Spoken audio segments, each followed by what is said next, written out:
السلام عليكم ورحمة الله وبركاته. إن الحمد لله نحمده ونستعينه ونؤمن به ونتوكل عليه ونعوذ بالله من شرور أنفسنا ومن سيئات أعمالنا من يهده الله فلا مضل له ومن يضلل فلا هادي له. أشهد أن لا إله إلا الله وحده لا شريك له وأشهد أن محمدا عبده ورسوله أرسله بالهدى ودين الحق ليظهره على الدين كله ولو كره المشركون. اللهم صل على محمد وعلى آل محمد كما صليت على إبراهيم وعلى آل إبراهيم إنك حميد مجيد. اللهم بارك على محمد وعلى آل محمد كما باركت على إبراهيم وعلى آل إبراهيم إنك حميد مجيد. أما بعد فإن خير الكلام كلام الله وخير السنن سنن محمد صلى الله عليه وسلم وشر الأمور محدثاتها وكل محدثة بدعة وكل بدعة ضلالة. أيها الناس أوصيكم عباد الله ونفسي أولا بتقوى الله. أعوذ بالله من الشيطان الرجيم. محمد رسول الله والذين معه أشداء على الكفار رحماء بينهم تراهم ركعا سجدا يبتغون فضلا من الله ورضوانا سيماهم في وجوههم من أثر السجود ذلك مثلهم في التوراة ومثلهم في الإنجيل كزرع أخرج شطأه فآزره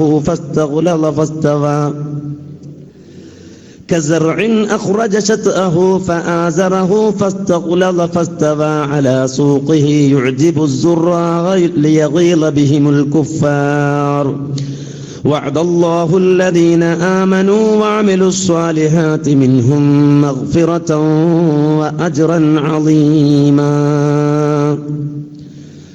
رب اشرح لي صدري ويسر لي أمري واحلل عقدة من لساني يفقهوا قولي. إن أريد إلا الإصلاح ما استطعت وما توفيقي إلا بالله عليه توكلت وإليه أنيب. ബഹുമാന്യരായ പണ്ഡിതന്മാരെ, നേതാക്കളെ, കാരണവന്മാരെ, സ്നേഹസമ്പന്നരായ ശ്രോതാക്കളെ, സഹോദരങ്ങളെ, സുഹൃത്തുക്കളെ, ലോകരക്ഷിതാവായ അല്ലാഹു നമ്മുടെ ഈ സദസ്സ് അവൻ സ്വീകരിക്കുന്ന സ്വാലിഹായ ഒരു സദസ്സായി കബൂൽ ചെയ്യുമാറാകട്ടെ. നമ്മിൽ നിന്ന് സംഭവിച്ചു പോയ ചെറുതും വലുതുമായ സർവമാന പാപങ്ങളും അല്ലാഹു സുബ്ഹാനഹു വ തആല പുറത്തു മാപ്പാക്കി തരുമാറാകട്ടെ. മഹത്തായ ഈ സദസ്സിൽ ഒത്തൊരുമിച്ചതുപോലെ അള്ളാഹുവിന്റെ സ്വർഗത്തിൽ ഒന്നിച്ചിരിക്കാനുള്ള തൗഫീഖ് തന്ന് അള്ളാഹു എന്നെയും നിങ്ങളെയും നമ്മുടെ കൂട്ടുകുടുംബാദികളെയും ബന്ധുജനങ്ങളെയും അനുഗ്രഹിക്കുമാറാകട്ടെ. ലോകത്തിന്റെ വ്യത്യസ്ത ഭാഗങ്ങളിൽ ഏറ്റവും അധികം ചർച്ച ചെയ്യപ്പെടുന്ന ഒരു വ്യക്തിത്വമായി മഹാനായ മുഹമ്മദ് മുസ്തഫ സല്ലല്ലാഹു അലൈഹി വസല്ലമ മാറുകയാണ്. പാശ്ചാത്യർക്കിടയിലും പൗരസ്ഥർക്കിടയിലും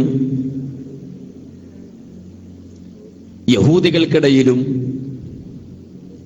ക്രിസ്ത്യാനികൾക്കിടയിലും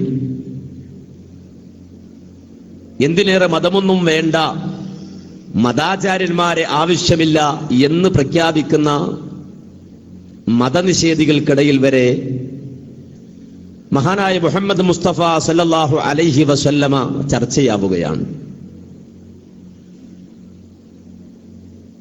കഴിഞ്ഞ ദിവസം നാം പത്രങ്ങളിൽ വായിച്ചു, അമേരിക്കയിൽ മുഹമ്മദ് നബി സല്ലല്ലാഹു അലൈഹി വസല്ലമയുടെ കാർട്ടൂൺ വരക്കാൻ വേണ്ടി ഒരു മത്സരം സംഘടിപ്പിച്ചതായി. അതുപോലെ തന്നെ കേരളത്തിൽ ചില യുക്തിവാദി സംഘടനകൾ മഹാനായ മുഹമ്മദ് നബി സല്ലല്ലാഹു അലൈഹി വസല്ലമയുടെ കാർട്ടൂൺ വരക്കാനുള്ള മത്സരം നടത്തുന്നതിനെ സംബന്ധിച്ച് കൂലങ്കഷമായി ചർച്ച ചെയ്തുകൊണ്ടിരിക്കുകയാണ്.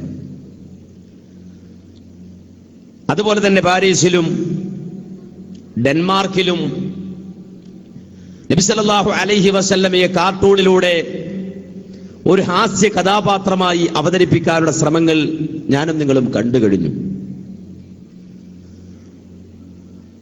മാത്രമല്ല, സിനിമകളിൽ മുഹമ്മദ് നബി സല്ലല്ലാഹു അലൈഹി വസല്ലമയെ ചർച്ചയാക്കാൻ ശ്രമിക്കുകയാണ്. യഥാർത്ഥത്തിൽ ഇസ്ലാമിക സമൂഹത്തിന്റെ ശത്രുക്കൾ നബി സല്ലല്ലാഹു അലൈഹി വസല്ലമയെ സമൂഹ മധ്യത്തിൽ ഒരു കോമാളിയായി അവതരിപ്പിക്കണം എന്ന് ആഗ്രഹിച്ചുകൊണ്ട് ഇത്തരം വൃത്തികേടുകൾക്ക് ഇറങ്ങിത്തിരിക്കുമ്പോൾ കാര്യങ്ങളെ അപഗ്രഥിക്കുന്ന, വിവേകത്തോടെ കാര്യങ്ങളെ നോക്കിക്കാണുന്ന വലിയ ഒരു ജനസമൂഹം ഹബീബ് മുഹമ്മദ് മുസ്തഫ സല്ലല്ലാഹു അലൈഹി വസല്ലമയെ അറിയാനും പഠിക്കാനും തയ്യാറായിക്കൊണ്ടിരിക്കുകയാണ്. നാം ഓരോരുത്തരും മനസ്സിലാക്കേണ്ടത്, 1400 വർഷങ്ങൾക്കപ്പുറത്ത് ജീവിച്ച് മരിച്ചുപോയ ഒരു വ്യക്തിത്വത്തോട് 1400 കൊല്ലങ്ങൾക്കിപ്പുറത്ത് ആധുനിക ടെക്നോളജിയുടെയും അതുപോലെ തന്നെ ആധുനികമായ സംവിധാനങ്ങളുടെയും ഒക്കെ ഔന്നത്യത്തിൽ കഴിയുന്നു എന്ന് വാദിക്കുന്ന, ബഹിരാകാശ ഗവേഷണങ്ങളും ചന്ദ്രയാനും മംഗൾയാനും ഒക്കെ നടത്താൻ പ്രാപ്തിയുള്ള ആളുകൾ എന്ന് വാദിക്കുന്ന വലിയ വലിയ യൂണിവേഴ്സിറ്റികളിൽ നിന്ന് 4, 5, 6, 7, 8, 50 PhDകളൊക്കെ എടുത്ത ആളുകൾക്ക് പോലും മഹാനായ മുഹമ്മദ് മുസ്തഫ സല്ലല്ലാഹു അലൈഹി വസല്ലമ എന്ന ആ മഹൽ വ്യക്തിത്വത്തെ ലോകത്തിന്റെ മുന്നിൽ ചർച്ചയ്ക്ക് കൊണ്ടുവരണമെന്ന്, അത് നല്ല രൂപത്തിലായിരുന്നാലും ഇനി അതല്ല മോശമായ രൂപത്തിലായിരുന്നാലും ചർച്ചയ്ക്ക് കൊണ്ടുവരണം എന്നൊരു ബോധം നിലനിൽക്കുമ്പോൾ ആ വ്യക്തിത്വത്തിന് എന്തോ ഒരു പ്രത്യേകതയുണ്ട് എന്ന് വിവരമുള്ളവർ തിരിച്ചറിയും. ആ വ്യക്തിത്വത്തിന് എന്തോ സവിശേഷതയുണ്ട് എന്നത് ബോധമുള്ളവർ മനസ്സിലാക്കും. അതുകൊണ്ട് തന്നെ ഇന്ന് ലോകത്ത് ഏറ്റവും അധികം ചർച്ച ചെയ്യപ്പെടുന്ന ഒരു വ്യക്തിത്വം ഉണ്ടെങ്കിൽ അത് ഹബീബ് മുഹമ്മദ് മുസ്തഫ സല്ലല്ലാഹു അലൈഹി വസല്ലമയാണ്. ചില ആളുകൾക്ക് റസൂലുള്ളാഹി സ്വല്ലല്ലാഹു അലൈഹി വസല്ലമ പേടി സ്വപ്നമാണ്. അവരുടെ ഉറക്കം കെടുത്തുന്നു ഹബീബ് മുഹമ്മദ് മുസ്തഫ സല്ലല്ലാഹു അലൈഹി വസല്ലം. അതേ സന്ദർഭത്തിൽ തന്നെ മറുഭാഗത്ത് നബി സല്ലല്ലാഹു അലൈഹി വസല്ലമ വലിയ ഒരു ജനാവലിയുടെ ആവേശമായി മാറുകയാണ്. വലിയ ഒരു ജനസമൂഹത്തിന്റെ മോഡലായി മാറുകയാണ്. ആ നബി സല്ലല്ലാഹു അലൈഹി വസല്ലമയെ നോക്കിക്കൊണ്ടവർ അത്ഭുതപ്പെടുകയാണ്. കാരണം 1400 വർഷങ്ങൾക്കപ്പുറത്തെ സംസ്കാരം എന്തെന്നറിയാത്ത ഒരു ജനവിഭാഗം ലോകത്തിന്റെ മണ്ണിൽ നിലനിന്നപ്പോ പലപ്പോഴും നമ്മൾ മനസ്സിലാക്കിയതുപോലെ ലോകം വെട്ടിപ്പിടിക്കാൻ വേണ്ടി സർവ്വവിധ സന്നാഹങ്ങളുമായി ലോകത്തിന്റെ മുക്കുമൂലകളിലേക്ക് ഓടി നടന്നിരുന്ന വലിയ വലിയ ഏകഛത്രാധിപതികളും ഭരണാധികാരികളും കടന്നു ചെല്ലാത്ത, കാരണം അവരെ പരിഗണിക്കേണ്ടതില്ല, വെറും കുറച്ചു കാലിമണ്ണു, അവിടെ പരിഷ്കൃതമായ ഒരു ജനത, അപരിഷ്കൃതരായ ഒരു ജനത, ആ ജനതയെ ഞങ്ങൾക്ക് കിട്ടിയിട്ട് എന്തിനാണ്, അത് ഞങ്ങൾക്ക് ശാപമാകും എന്ന് വിചാരിച്ചുകൊണ്ട് അക്കാലഘട്ടത്തിൽ പടയോട്ടം നടത്തിയ ഒരു ഭരണാധികാരിയും തിരിഞ്ഞു നോക്കാതെ പോയ ഒരു ജനത. ആ ജനതയ്ക്ക് സംസ്കാരമില്ലായിരുന്നു, ആ ജനതയ്ക്ക് നന്മയില്ലായിരുന്നു, ആ ജനതയ്ക്ക് വിദ്യാഭ്യാസമില്ലായിരുന്നു, ആ ജനതയ്ക്ക് മാന്യതയില്ലായിരുന്നു.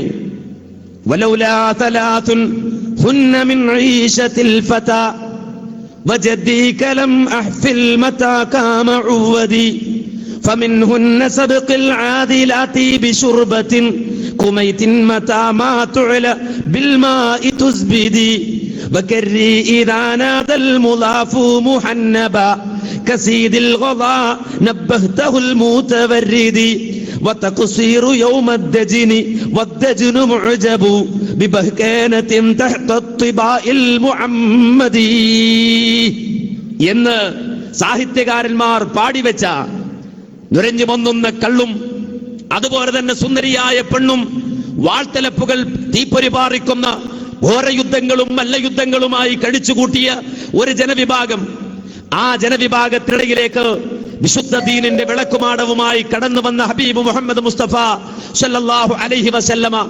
ആട്ടടിയന്മാരായ ഒരു ജനതയെ, ആടിനെ മേയ്ക്കാൻ മാത്രം അറിയുന്ന ഒരു ജനവിഭാഗത്തെ, താഴ്വരകളിൽ ആടിനെയും കൊണ്ടുപോയിരുന്ന ഒരു ജനതയെ ലോകത്തെ നയിക്കുവാൻ പ്രാപ്തരാക്കുന്ന, ലോക സമൂഹത്തെ നയിക്കുവാൻ പ്രാപ്തരാക്കുന്ന, ലോകത്തെ തന്നെ നയിക്കുന്ന ഒരു ജനവിഭാഗമാക്കി പരിവർത്തിപ്പിച്ച ചരിത്രം ലോകത്തനിഷേധ്യമായി ചരിത്രത്തിന്റെ തെളിമയിൽ, ആ ചരിത്രത്തിന്റെ പ്രകാശത്തിൽ നിലനിൽക്കുമ്പോൾ ആ വ്യക്തിത്വം അത്ഭുതമായി മാറുകയാണ്.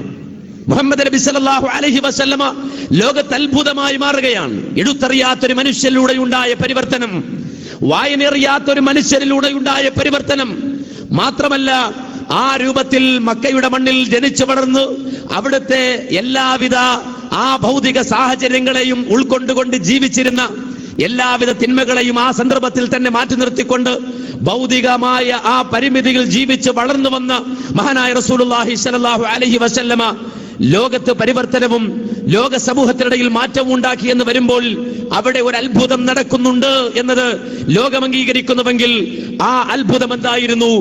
ആ അത്ഭുതം അള്ളാഹുവിന്റെ വഹയി നൽകിക്കൊണ്ട് അന്തിമ പ്രവാചകനാക്കി മുഹമ്മദ് മുസ്തഫ സല്ലല്ലാഹു അലൈഹി വസല്ലമയെ നിയോഗിച്ചു എന്ന അത്ഭുതമായിരുന്നു. മുഹമ്മദ് നബി സല്ലല്ലാഹു അലൈഹി വസല്ലമ അന്തിമ പ്രവാചകനാണ് എന്ന അത്ഭുതമായിരുന്നു അവിടെ സംഭവിച്ചത്. നബി സല്ലല്ലാഹു അലൈഹി വസല്ലമ ഒരു പ്രവാചകനാണ് എന്ന അത്ഭുതമാണ് അവിടെ സംഭവിച്ചതെങ്കിൽ ആ പ്രവാചകനിലൂടെ, അന്തിമ പ്രവാചകനിലൂടെ ലോകത്തിന് നന്മ പ്രതീക്ഷിക്കാം. ആ അന്തിമ പ്രവാചകൻ ലോകത്തിന്റെ പ്രവാചകനായി കടന്നു വരുമ്പോൾ ലോകത്തിന് മുഴുവനും മോഡലായി ആ മുഹമ്മദ് മുസ്തഫ സല്ലല്ലാഹു അലൈഹി വസല്ലമയെ കാണാം.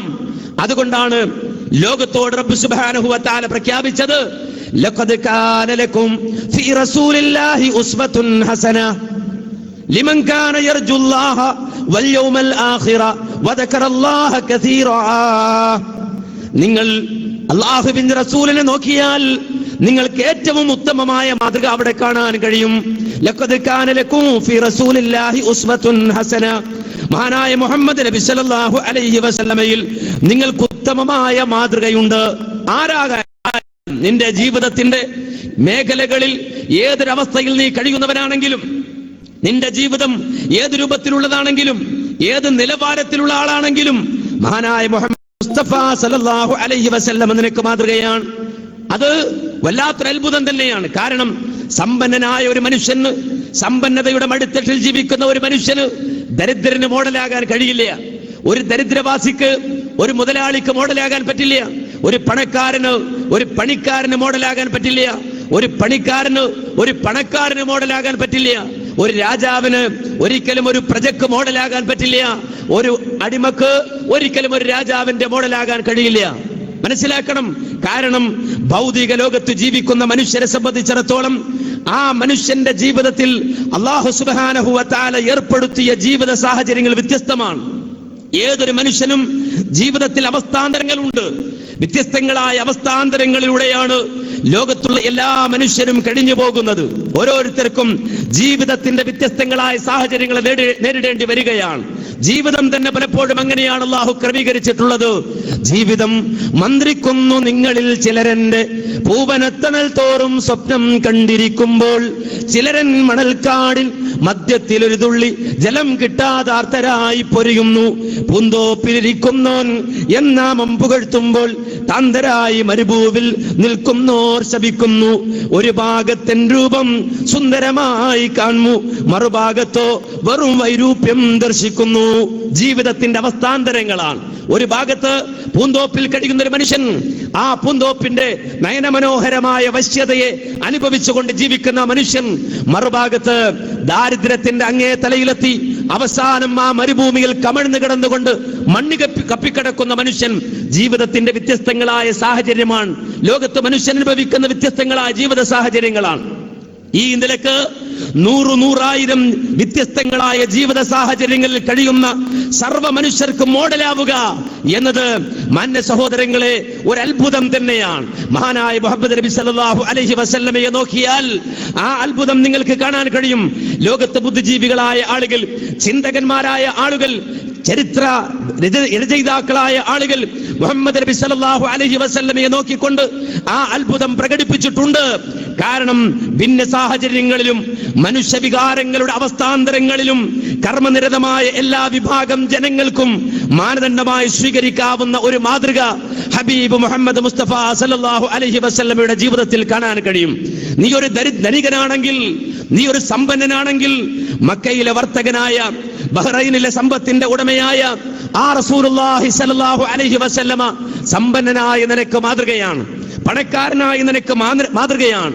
നീ ഒരു ദരിദ്രനാണെങ്കിൽ, നീ 5 ദയാ പൈസ എടുക്കാനില്ലാത്തവനാണെങ്കിൽ, ശഅബ് അബി ത്വാലിബിന്റെ മലഞ്ചെരുവിൽ പട്ടിണി കിടന്ന മുഹമ്മദ് മുസ്തഫ സല്ലല്ലാഹു അലൈഹി വസല്ലമ നിനക്ക് മാതൃകയാണ്. നീ ഒരു ചക്രവർത്തിയാണെങ്കിൽ, അറേബ്യയുടെ ഭരണാധികാരിയായി വാണ മുഹമ്മദ് മുസ്തഫ സല്ലല്ലാഹു അലൈഹി വസല്ലമയിൽ നിനക്ക് മാതൃകയുണ്ട്. നീ ഒരു അടിമയാണെങ്കിൽ, അതേ 13 കൊല്ലക്കാലം മക്കയിലെ അവിടുത്തെ ഖുറൈശി പ്രമുഖന്മാരുടെ പ്രയാസങ്ങളും പീഡനങ്ങളും അനുഭവിച്ചുകൊണ്ട് കഴിഞ്ഞ് നബി സല്ലല്ലാഹു അലൈഹി വസല്ലം നിനക്ക് മാതൃകയാണ്. നീയൊരു ജേതാവാണെങ്കിൽ, വിജയിയാണെങ്കിൽ, ബദറിലെ ജേതാവ് നിനക്ക് മാതൃകയാണ്, ഹുനൈനിലെ ജേതാവ് നിനക്ക് മാതൃകയാണ്. നീ ഒരു പരാജിതനാണെങ്കിലോ, ജീവിതത്തിന്റെ ഏതെങ്കിലും ഒരു മേഖലയിൽ പരാജയം പടഞ്ഞവനാണെങ്കിലോ, ഉഹുദിൽ ആ പരാജയത്തിന്റെ കൈപ്പിനീര് അനുഭവിക്കേണ്ടി വന്ന് റസൂലുള്ള നിനക്ക് മാതൃകയാണ്. നീ ഒരു വിദ്യാർത്ഥിയാണെങ്കിലോ, ജിബ്രീലിന്റെ മുന്നിൽ ഇരുന്നു കൊണ്ട് വഹയിന്റെ സുന്ദരമായ ആശയങ്ങളെ കേട്ടുപഠിക്കുന്ന, അള്ളാഹുവിന്റെ ആയത്തുകൾ കേട്ടുപഠിച്ചുകൊണ്ട് പകർത്തുന്ന ആ വിദ്യാർത്ഥി നിനക്ക് മാതൃകയാണ്.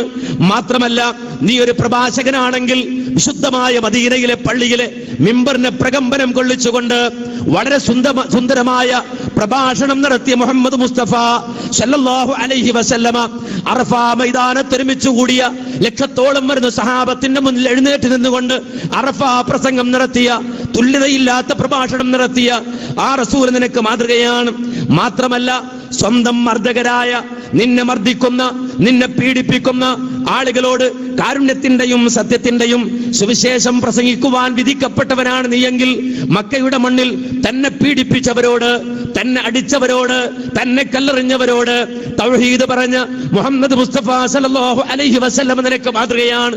ശത്രുവിനെ മുട്ടുകുത്തിച്ചവനാണ് നീയെങ്കിൽ, സ്വന്തം ശത്രുവിനെ മുട്ടുകുത്തിച്ച് നിന്റെ മുന്നിലിരുത്തിയവനാണ് നീയെങ്കിൽ, മക്കം ഫതഹിന്റെ ദിവസം മക്കയിലേക്ക് മടങ്ങി വന്നിട്ട് ആ മക്കയിലെ മുഴുവൻ പ്രമുഖന്മാരെയും മുട്ടുകുത്തിച്ച ഹബീബ് സല്ലല്ലാഹു അലൈഹി വസല്ലമയിൽ നിനക്ക് മാതൃകയുണ്ട്. നീ ഒരു യതീമാണെങ്കിലോ, നീ ഒരു അനാഥയാണെങ്കിലോ, ഹലീമയുടെ ആ കരുണാർദ്രതയ്ക്ക് വിട്ടുകൊടുക്കപ്പെട്ട, ജനിച്ചപ്പോൾ തന്നെ യതീമായി ജനിച്ച മുഹമ്മദ് നബി സല്ലല്ലാഹു അലൈഹി വസല്ലം നിനക്ക് മാതൃകയാണ്. മാത്രമല്ല, സ്വന്തം ഭൂസ്വത്തും തോട്ടങ്ങളും പരിപാലിക്കുന്നവനാണ് നീയെങ്കിൽ, ഫദഖിലെയും ിലെയും ബനുന്നദീറിലെയും തോട്ടങ്ങൾ പരിപാലിച്ച ഹബീബ് മുഹമ്മദ് മുസ്തഫ സല്ലല്ലാഹു അലൈഹി വസല്ലം നിനക്ക് മാതൃകയാണ്. നീ ഒരു യുവാവാണെങ്കിൽ, മക്കയിലെ ഇടയബാലനായ ആ മുഹമ്മദ് നബി സല്ലല്ലാഹു അലൈഹി വസല്ലം നിനക്ക് മാതൃകയാണ്. നീ ഒരു ബിസിനസ്സുകാരനാണെങ്കിൽ, വ്യാപാര യാത്രികനാണെങ്കിൽ, ബസ്രയിലേക്ക് പോകുന്ന സ്വാർത്ഥവാഹക സംഘത്തിന്റെ, ഖദീജയുടെ കച്ചവട സംഘത്തിന്റെ ആ നായകനായ ബിസിനസ്സുകാരനായ മുഹമ്മദ് മുസ്തഫ സല്ലല്ലാഹു അലൈഹി വസല്ലമയിൽ നിനക്ക് മാതൃകയുണ്ട്. നീ ഒരു ജഡ്ജിയാണെങ്കിൽ, ന്യായ ന്യായാധിപനാണെങ്കിൽ ജീവിതത്തിന്റെ ഏതെങ്കിലും ഒരു മേഖലയിൽ മാധ്യസ്ഥം വഹിക്കുവാൻ മധ്യസ്ഥനായി നിയോഗിക്കപ്പെട്ട ആളാണെങ്കിൽ പ്രഭാതം പൊട്ടിവിടരുന്നതിന് മുമ്പ് വിശുദ്ധമായ കഅബാലയത്തിന്റെ സമീപത്തേക്ക് വരുമ്പോൾ ഹജറുൽ അസ്വദ് ഏത് ഗോത്രക്കാരെടുത്തു വെക്കണമെന്ന് പറഞ്ഞ് പരസ്പരം തർക്കിച്ചുകൊണ്ട് പരസ്പരം വാളെടുക്കാൻ ഒരുങ്ങി നിൽക്കുന്ന ആ ജനതയുടെ ഇടയിലേക്ക് ഇറങ്ങിച്ചെന്നുകൊണ്ട് മാധ്യസ്ഥം വഹിച്ച മഹാനായ മുഹമ്മദ് മുസ്തഫ സല്ലല്ലാഹു അലൈഹി വസല്ലം എന്ന മധ്യസ്ഥനിൽ നിനക്ക് മാതൃകയുണ്ട്. മാത്രമല്ല, നീ ഒരു ജഡ്ജിയാണെങ്കിൽ എന്റെ കരളിന്റെ ഘട്ടമായ പൊന്നാരമകൾ ഫാത്തിമയാണ് മോഷ്ടിച്ചതെങ്കിലും അവരുടെ കൈ ഞാൻ വെട്ടിമാറ്റുമെന്ന് ഉറക്കെ പ്രഖ്യാപിച്ച മദീനയിലെ ജഡ്ജിയിൽ നിനക്ക് മാതൃകയുണ്ട്. നീ ഒരു ഭർത്താവാണെങ്കിൽ ആയിഷ ബീവിയുടെ, അതുപോലെ സൗദാ ബീവിയുടെ, ഖദീജ ബീവിയുടെ ഭർത്താവിൽ നിനക്ക് മാതൃകയുണ്ട്. മാത്രമല്ല, നീ ഒരു പിതാവാണെങ്കിൽ ഫാത്തിമയുടെ പിതാവിൽ നിനക്ക് മാതൃകയുണ്ട്. നീ ഒരു വല്ലുപ്പയാണെങ്കിൽ ഹസന്റെയും ഹുസൈന്റെയും റളിയല്ലാഹു അൻഹുമാ, ആ ഹസന്റെയും ഹുസൈന്റെയും വല്ലുപ്പ നിനക്ക് മാതൃകയാണ്. ചുരുക്കത്തിൽ നീ ആരായാലും എന്തായാലും ജീവിതത്തിന്റെ ഏത് സാഹചര്യത്തിൽ ജീവിക്കുന്നവനായാലും ലഖദ് കാന ലക്കും ഫീ റസൂലില്ലാഹി ഉസ്വത്തുൻ ഹസന. മുഹമ്മദ് മുസ്തഫ സല്ലല്ലാഹു അലൈഹി വസല്ലമ ആ റസൂൽ നിനക്ക് മാതൃകയാണ്. ആ റസൂലുള്ളാഹിൽ നിനക്ക് മാതൃക കണ്ടെത്താൻ കഴിയും. ഇതാണ് മുഹമ്മദ് നബി സല്ലല്ലാഹു അലൈഹി വസല്ലം. ഇങ്ങനെ ഒരു നേതാവ് ലോകത്ത് കഴിഞ്ഞു പോയിട്ടില്ല. ഇങ്ങനെ ഒരു മനുഷ്യൻ ലോകത്തുണ്ടായിട്ടില്ല. ഈ രൂപത്തിൽ ജീവിതത്തിന്റെ സകല മേഖലകളിലേക്കും ഇറങ്ങിച്ചെന്ന ഒരു മഹൽ വ്യക്തിത്വം ലോകത്തുണ്ടായിട്ടില്ല. ഇത് മനസ്സിലാക്കണം, ഇത് നാം അറിയണം. ലോകത്തിന്റെ മുന്നിൽ മാന്യതയോടെ മുസ്ലിം ഉമ്മത്തിന് സമർത്ഥിക്കാൻ കഴിയുന്ന മോഡലാണത്. ജീവിച്ച മോഡൽ, ചരിത്രത്തിന്റെ പ്രഭയിൽ ജീവിച്ച ആൾ. മുഹമ്മദ് നബി ഐതിഹ്യമല്ല, മനസ്സിലാക്കണം. മുഹമ്മദ് നബി ഒരിക്കലും കെട്ടുകഥയല്ല. നമുക്കറിയാം, എടമറക് പുസ്തകം ഇറക്കി. എന്താ ജോസഫ് എടമറക് പുസ്തകം ഇറക്കിയത്? കൃഷ്ണൻ ജീവിച്ചിരുന്നില്ല. ഇതാണ് എടമറകിന്റെ പുസ്തകം. മാത്രമല്ല, യേശുവും ക്രിസ്തുവും ജീവിച്ചിരുന്നില്ല. രണ്ടുപേരും ജീവിച്ചിരുന്നില്ല എന്ന് പറഞ്ഞ് സമർത്ഥിക്കാൻ വേണ്ടിയിട്ട് എടമറക് ശ്രമിക്കാൻ. പക്ഷേ മുഹമ്മദ് നബി സല്ലല്ലാഹു അലൈഹി വസല്ലമ ജീവിച്ചിരുന്നില്ല എന്നൊരു പുസ്തകം എഴുതാൻ ലോകത്തൊരാൾക്ക് സാധ്യമല്ല. മുഹമ്മദ് നബി ജീവിച്ചിരുന്നില്ല എന്ന് ഒരാൾക്ക് പുസ്തകം എഴുതാൻ സാധ്യമല്ല. എന്തുകൊണ്ട്? ചരിത്രത്തിന്റെ ആ പ്രകാശത്തിൽ, വെളിച്ചത്തിലാണ് മുഹമ്മദ് മുസ്തഫ സല്ലല്ലാഹു അലൈഹി വസല്ലം ജീവിച്ചത്. ആ ഹബീബിന്റെ നടത്തം രേഖപ്പെടുത്തപ്പെട്ടു, ഹബീബിന്റെ ഇരുത്തം രേഖപ്പെടുത്തപ്പെട്ടു. ഹബീബ് ചിരിച്ചപ്പോൾ എത്ര പല്ല് പുറത്തു കണ്ടു എന്ന് വരെ രേഖപ്പെടുത്തപ്പെട്ടു. റസൂലുള്ളാഹിന്റെ തലമുടിയിൽ എത്ര രോമം നരച്ചു എന്ന് രേഖപ്പെടുത്തപ്പെട്ടു. ചിന്തിക്ക്, ആ റസൂലുള്ളാഹിന്റെ നടത്തം എങ്ങനെയായിരുന്നു എന്ന് രേഖപ്പെടുത്തപ്പെട്ടു. റസൂലുള്ളാഹിന്റെ കുടുംബജീവിതം അത് രേഖപ്പെടുത്തപ്പെട്ടു. ലോകത്ത് അങ്ങനെ ചരിത്രം രേഖപ്പെടുത്തിയ ഒരു മനുഷ്യരില്ല, ഒരു വ്യക്തിത്വമില്ല. ഈ നിലയ്ക്ക് ചരിത്രം രേഖപ്പെടുത്തിയ ഒരു വ്യക്തി ലോകത്തില്ല. നിങ്ങൾ ആലോചിച്ച് നോക്കൂ, ആ നബിയുമായി ബന്ധപ്പെട്ട് ആരെങ്കിലും എന്തെങ്കിലും ഒരു കളവ് 1400 കൊല്ലങ്ങൾക്ക് ഇപ്പുറത്ത് ഈ കേരളത്തിന്റെ ഏതെങ്കിലും മൂലയിൽ ഇരുന്ന് പറഞ്ഞാൽ പോലും പിടിക്കപ്പെടും. നിങ്ങൾ ആലോചിച്ച് നോക്കുക, ഒരു മനുഷ്യന്റെ വാക്ക് 1400 കൊല്ലം മുമ്പ് ഒരു മനുഷ്യൻ പറഞ്ഞ വാചകം ആ മനുഷ്യന്റേത് തന്നെയാണോ? പിടിക്കപ്പെടും. മുഹമ്മദ് നബി സല്ലല്ലാഹു അലൈഹി വസല്ലമയുടെ പേരിലാണ് അത് പറഞ്ഞതെങ്കിൽ നിങ്ങൾ ആലോചിക്കണം. 1400 കൊല്ലങ്ങൾക്കപ്പുറത്ത് ആ അറേബ്യയുടെ മണ്ണിൽ ജീവിച്ചിരുന്ന റസൂല് പറയാത്തത് ഒരുത്തൻ നബി പറഞ്ഞു എന്ന് പറഞ്ഞാൽ, നബി പറഞ്ഞ ഒരു വാചകം നബി പറഞ്ഞിട്ടില്ല എന്ന് പറഞ്ഞാൽ, നബി പറയാത്ത വാചകം പറഞ്ഞിട്ടില്ല എന്നും നബി പറഞ്ഞ വാചകം പറഞ്ഞുവെന്നും 1400 കൊല്ലങ്ങൾക്ക് ഇപ്പുറത്ത് ഇവിടെ ഇരുന്നു കൊണ്ട് തെളിയിക്കുവാൻ കഴിയുന്ന രൂപത്തിൽ ചരിത്രം രേഖപ്പെടുത്തിയ ഒരു വ്യക്തിത്വവും ലോകത്ത് കഴിഞ്ഞു പോയിട്ടില്ല. നിങ്ങൾ ചിന്തിക്കണം, ആലോചിക്കണം. വളരെ പ്രധാനപ്പെട്ട ഒരു കാര്യമാണ്. ഒരു ഹദീസ് ഒരു മുസ്ലിയാർ ഉദ്ധരിച്ചാൽ അത് ദഈഫാണെന്ന് നമ്മൾ പറയും. അല്ലെങ്കിൽ ഒരു ഹദീസ് ഒരു മുസ്ലിയാർ ഉദ്ധരിച്ചാൽ അത് സ്വഹീഹാണ് എന്ന് നമ്മൾ പറയും. സ്വഹീഹാണെന്ന് പറഞ്ഞാൽ നബി അത് പറഞ്ഞിട്ടുണ്ട് എന്നാണ്, നബിയിൽ നിന്നത് വന്നിട്ടുണ്ട് എന്നാണ്. ദുർബലമാണ് എന്ന് പറഞ്ഞാൽ നബിയിൽ നിന്ന് വന്നിട്ടില്ല എന്നാണ്.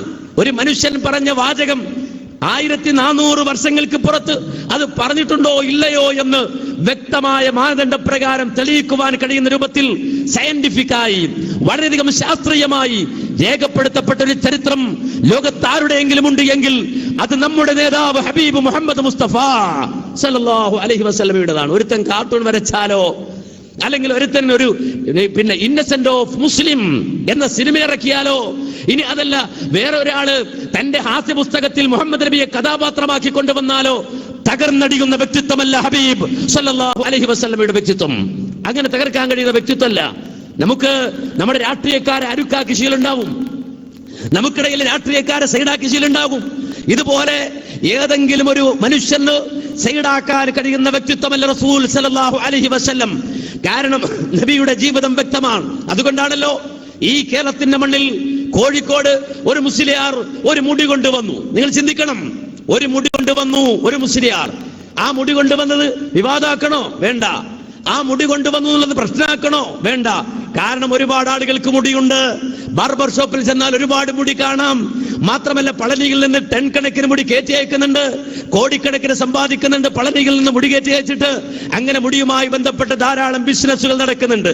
പക്ഷേ കേരളത്തിലെ ഒരു മുസ്ലിയാർ മുടി കൊണ്ടുവന്നപ്പോ അത് വിവാദമായി. എന്തേ കാരണം? അയാൾ പറഞ്ഞു ഇത് നബിയുടെ മുടിയാണ്, ഇത് നബിയുടെ മുടിയാണ്. കേരള ജനത ഒന്നടങ്കം എഴുന്നേറ്റു, എന്നിട്ട് പരിശോധിച്ചു, നോക്കി, എന്നിട്ട് പറഞ്ഞു ഇത് റസൂലുള്ളാഹിയുടെ മുടിയല്ല, ഇത് നബിയുടെ മുടിയല്ല. നിങ്ങൾ ചിന്തിക്കണം, എന്താ വിഷയം? വിവാദം എന്താ? ഒരു മുടി. പക്ഷെ ആ മുടി ആരുടേതാന്നാ പറഞ്ഞത്? റസൂലുള്ളാഹിന്റെ. ആ റസൂലോ 1400 കൊല്ലത്തിനപ്പുറം ജീവിച്ച് മരിച്ചുപോയി. ഇവിടുന്ന് പറയുകയാണത് നബിയുടേതാണ്. ഒരുത്തൻ അല്ല, വേറൊരുത്തൻ. ഇവിടെന്താ സംഭവിച്ചത്? അതെ, അത് നബിയുടെ മുടിയല്ല എന്ന് പറഞ്ഞവർ തെളിയിച്ചു അത് റസൂലുള്ളാഹിന്റെ മുടിയല്ല എന്ന്, നബിയുടെ മുടിയല്ല എന്ന്. കാരണം ഇസ്ലാമിക ലോകത്ത് റസൂലുള്ളാഹിന്റെ ചരിത്രം രേഖപ്പെടുത്തിയെടുത്ത് റസൂലുള്ളാഹിന്റെ മുടി, ആ മുടിയുടെ നിറം നിങ്ങൾ ആലോചിക്കണം, ചിന്തിക്കണം. നബിയുടെ മുടി, ആ മുടിയുടെ നിറം മാത്രമല്ല, ജീവിതത്തിന്റെ വ്യത്യസ്ത ഘട്ടങ്ങളിൽ റസൂലുള്ളാഹിന്റെ തലമുടിയുടെ വ്യത്യസ്തങ്ങളായ നീളം, മാക്സിമം പ്രവാചകൻ എത്ര വരെ ആ മുടി നീട്ടി വളർത്തി എന്ന് ചരിത്ര ഗ്രന്ഥങ്ങളുടെ അകമ്പടിയോടെ പ്രാമാണികമായി മുസ്ലിം ഉമ്മത്ത് തെളിവുദ്ധരിച്ച് പഠിപ്പിച്ചു കൊടുത്തു. നിങ്ങൾ ചിന്തിക്കണം, ഒരു മുടി വിവാദമായപ്പോ അതിനെക്കുറിച്ചുള്ള എവിഡൻസുകൾ, തെളിവുകൾ വരികയാണ്. അത്ഭുതം തോന്നുന്നില്ലേ നിങ്ങൾക്ക്? അത്ഭുതം തോന്നുന്നില്ലേ? ഒരു മനുഷ്യന്റെ മുടിയുടെ ചരിത്രമുണ്ട്, അതിന് തെളിവുണ്ട്. മാത്രമല്ല ഇതേ കോഴിക്കോട്, ആ കോഴിക്കോട് കേരളത്തിൽ ഒരുത്തൻ വന്നുകൊണ്ട് പറഞ്ഞു നബിയുടെ ജീവിതവുമായി ബന്ധപ്പെട്ടൊരു കിണർ, ബിഅ്റു ദർവാൻ എന്ന ഒരു കിണർ, ആ കിണർ ഇല്ല, അങ്ങനെ ഒരു കിണർ മദീനത്തുണ്ടായിരുന്നില്ല. 1400 കൊല്ലത്തിനപ്പുറത്ത് ആ ഒരു കിണർ മദീനയിൽ ഉണ്ടായിരുന്നില്ല എന്നാണ് അയാൾ പറഞ്ഞത്. നിങ്ങൾ ആലോചിച്ച് നോക്കൂ. തെളിയിക്കണം മുസ്ലിം ഉമ്മത്തിന്. എന്ത് തെളിയിക്കണം? 1400 കൊല്ലത്തിനപ്പുറത്ത് മദീനയുടെ മണ്ണിൽ ഇങ്ങനെ ഒരു കിണർ ഉണ്ടായിരുന്നുവെന്ന് തെളിയിച്ചാൽ മാത്രം പോരാ. ഒരു കിണറുണ്ട് എന്ന് പറഞ്ഞാൽ മാത്രം പോരാ. ആ കിണറിന്റെ അടിയാധാരം പുറത്തു കൊണ്ടുവരണം. കേരളത്തിലെ ജനത പുറത്തു കൊണ്ടുവന്നു. ബിഅ്റു ദർവാൻ എന്ന കിണറിന്റെ അടിയാധാരം ഈ കേരളത്തിന്റെ മണ്ണിലേക്ക് മുജാഹിദ് പ്രസ്ഥാനം എടുത്തിട്ട് കൊടുത്തു. എങ്ങനെ? ഇസ്ലാമിക ചരിത്ര ഗ്രന്ഥങ്ങളുടെ അകമ്പടിയോടെ ആ ബിഅ്റു ദർവാൻ എന്ന കിണർ മദീനയിൽ ഉണ്ടായിരുന്നുവെന്ന് മാത്രമല്ല, ആ കിണർ ഏത് ഗോത്രമാണ് കയ്യിൽ വെച്ചിരുന്നത് എന്ന് മാത്രമല്ല, ആ കിണറിന്റെ അടിയാധാരം മുഴുവനും എടുത്ത് പുറത്തേക്ക് ഇട്ടുകൊടുത്തുവെങ്കിൽ, മാന്യ സഹോദരങ്ങളെ, ഈ തിരൂര് എത്ര കിണറുണ്ട് എന്ന് ഇവിടുത്തെ ചെയർമാനെ വിളിച്ചു ചോദിച്ചാൽ പറയുമോ? ഇവിടുത്തെ MLA വിളിച്ചു ചോദിച്ചാൽ പറയോ? ഒരു പഞ്ചായത്താണെങ്കിൽ ആ പഞ്ചായത്ത് പ്രസിഡന്റിനോട് ചോദിച്ചാൽ പറയോ ഇവിടെ എത്ര കിണറുണ്ട് എന്ന്? ഇല്ല. പക്ഷേ ഹബീബ് മുഹമ്മദ് മുസ്തഫ സല്ലല്ലാഹു അലൈഹി വസല്ലമയുടെ ജീവിതവുമായി ബന്ധപ്പെട്ട ഏതെല്ലാം കിണറുകളുണ്ടോ ആ കിണറുകളുടെ അടിയാധാരം മുസ്ലിം ഉമ്മത്തിന്റെ കയ്യിലുണ്ട് എന്ന് പറഞ്ഞാൽ അത്ഭുതം തോന്നുന്നില്ല സഹോദര? നബിയുടെ വ്യക്തിത്വമല്ല, നബിയുടെ ശരീരമല്ല, നബി ധരിച്ച വസ്ത്രമല്ല, നബി സല്ലല്ലാഹു അലൈഹി വസല്ലം ഉപയോഗിച്ച വാഹനമല്ല, നബി ഉപയോഗിച്ച വാളല്ല, നബിയുടെ ഭാര്യമാരല്ല, നബിയുടെ മക്കളല്ല, നബിയുടെ വല്യാപ്പമാരല്ല. നബി നടന്നു പോയപ്പോൾ വഴിയിൽ റസൂലുള്ള ഒരു കിണർ, ആ കിണറിന്റെ അടുത്തുകൂടി പോയിട്ടുണ്ടെങ്കിൽ ആ കിണറിന്റെ അടിയാധാരം വരെ മുസ്ലിം ഉമ്മത്തിന്റെ കയ്യിലുണ്ട് എന്ന് പറഞ്ഞാൽ ഈ രൂപത്തിൽ ലോകത്ത് ചരിത്രം രേഖപ്പെടുത്തപ്പെട്ട ഒരു വ്യക്തിയുമില്ല. നിങ്ങൾ മനസ്സിലാക്കണം, ഇങ്ങനെ ചരിത്രം രേഖപ്പെടുത്തിയ വ്യക്തിയുമില്ല. അത്ഭുതം തോന്നിപ്പോയി. കാരണം ആ രംഗത്ത് പഠിച്ചപ്പോൾ, നോക്കിയപ്പോൾ ഒരു കിതാബിൽ ഒരു അധ്യായത്തിന്റെ പേര് തന്നെ ഫസ്ലും ഫിൽ ആബാരി എന്നാണ്. ഫസ്ലും ഫിൽ ആബാരി, കിണറുകളെ പറ്റി പറയുന്ന അധ്യായം. അതിന്റെ അടിയാധാരങ്ങൾ വരെ ഞാൻ സൂചിപ്പിച്ചത് ഈ നിലക്ക് ലോകത്ത് ചരിത്രത്തിന്റെ ആ പ്രകാശത്തിൽ ജീവിച്ച മുഹമ്മദ് മുസ്തഫ സല്ലല്ലാഹു അലൈഹി വസല്ലം, ആ നബി അറിഞ്ഞില്ല നമ്മള്, ആ നബിയെ കണ്ടില്ല നമ്മള്. ആ ഹബീബ് മുഹമ്മദ് മുസ്തഫ സല്ലല്ലാഹു അലൈഹി വസല്ലമയെ കാണാൻ, പ്രവാചകനെ കാണാൻ, പ്രവാചകന്റെ മുന്നിൽ, പ്രവാചകൻ നമ്മുടെ മുന്നിൽ നിന്നിട്ട് കാണാതെ പോയ ആളുകൾ ഇവിടെയുണ്ട്. ഭൂരിഭാഗവും നബിയെ കണ്ടില്ല. നബിയെ കാണാൻ ആഗ്രഹിച്ചവരുണ്ട്. എങ്ങനെ നബിയെ കാണാൻ ആഗ്രഹിച്ചത്? ഉസ്താദ് പറഞ്ഞു കൊടുക്കുന്ന 500 കൊടുത്താൽ ഉസ്താദ് ഒരു സ്വലാത്ത് പഠിപ്പിച്ചു തരും. ആ സ്വലാത്ത് ചൊല്ലിയിട്ട് കണ്ണോടച്ചായിട്ട് കിടന്നാൽ, ആരോടും മിണ്ടാതെ കിടന്നാൽ നബി സ്വപ്നത്തിൽ വരും എന്ന് വിചാരിച്ചുകൊണ്ട് നബിയെ സ്വപ്നത്തിൽ കാണാൻ കിടന്ന ആളുകളുണ്ട്. ചിന്തിക്കണം, നബിയെ സ്വപ്നത്തിൽ കാണാനുള്ള സ്വലാത്ത് എന്ന് പറഞ്ഞിട്ട് നമ്മുടെ ബുക്ക് സ്റ്റാൾ നടത്തുന്നവൻ ബുക്കടിച്ച് വിറ്റ് കാശാക്കിയിട്ടുണ്ട്. അതുപോലെ തന്നെ വെള്ളിയാഴ്ചകളിലും അല്ലാതെയുമായി തട്ടമിട്ടും തട്ടമിടാതെയും തൊപ്പിയിടാതെയും രംഗത്ത് വന്ന മുസ്ലിംമാര് നബിയെ സ്വപ്നം കാണാനുള്ള സ്വലാത്തുണ്ട് എന്റെ കയ്യിൽ, അത് 500 തന്നാൽ പഠിപ്പിച്ചു തരാം, 5000 തന്നാൽ പഠിപ്പിച്ചു തരാം എന്ന് പറയുന്നത് കേട്ട് വിശ്വസിച്ച് നബിയെ സ്വപ്നം കാണാൻ കണ്ണടച്ച് കിടന്ന ആളുകളുണ്ട്. മന്ന സഹോദരങ്ങൾ, നബിയെ സ്വപ്നത്തിലല്ല, നബി നേർക്കുനേരെ വന്നിട്ട് നബിയെ കാണാതെ പോയ ആളുകളുണ്ട്. നബി നേർക്കുനേരെ വന്നു, പക്ഷേ നബി അവർക്ക് കാണാൻ കഴിഞ്ഞില്ല. മുഹമ്മദിനെ അവർ കണ്ടു, പക്ഷേ മുഹമ്മദ് റസൂലിനെ അവർ കണ്ടില്ല. അബൂജഹലിന്റെ മുന്നിലാ റസൂലുള്ളാഹി വന്നു നിന്നത്. അബൂജഹലിന്റെ മുന്നിൽ റസൂലുള്ളാഹി നിന്നിട്ടുണ്ട്, സ്വപ്നത്തിലല്ല, ജീവനോടെ പച്ചയായി റസൂലുള്ളാഹി സ്വല്ലല്ലാഹു അലൈഹി വസല്ലം അബൂജഹലിന്റെ മുന്നിൽ നിന്ന് കൊടുത്തു. അബൂജഹൽ നന്നായി നോക്കി കണ്ടു. ആരെ? അബൂജഹൽ കണ്ടില്ല. അബൂലഹബിന്റെ മുന്നിൽ പോയി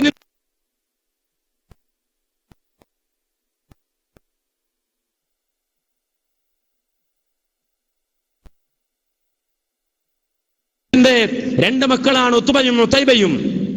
നബിയുടെ 2 പെൺമക്കളെ വിവാഹം ചെയ്തു കൊടുത്തു അബൂലഹബിന്റെ മക്കൾക്ക്. മനസ്സിലാക്കണം, അപ്പോ സ്വാഭാവികമായും നബി സല്ലല്ലാഹു അലൈഹി വസല്ലമയുടെ 2 മക്കളുടെ അമ്മോശനാണ് അബൂലഹബ്. ആ അബൂലഹബ് കണ്ടു ആരെ? നബിയെ, മുഹമ്മദ് മുസ്തഫ സല്ലല്ലാഹു അലൈഹി വസല്ലമയെ, എങ്ങനെ? ജീവനോടെ. പക്ഷേ മുഹമ്മദ് ഇബ്നു അബ്ദുല്ലയെ അല്ലാതെ മുഹമ്മദ് റസൂലുള്ളാഹിയെ കാണാൻ അബൂലഹബിന് കഴിഞ്ഞില്ല. കണ്ടതുകൊണ്ട് അബൂലഹബിന് പ്രത്യേകത വല്ലതും ഉണ്ടോ? ഒരു പ്രത്യേകതയില്ല. ജീവനോട്. ഇനി അതൊന്ന് മാത്രമല്ല, അവർ നബി സല്ലല്ലാഹു അലൈഹി വസല്ലമയുടെ മുന്നിലിരുന്നു എന്ന് മാത്രമല്ല, അവർ റസൂലുള്ളാഹി സ്വല്ലല്ലാഹു അലൈഹി വസല്ലമയുടെ കയ്യിൽ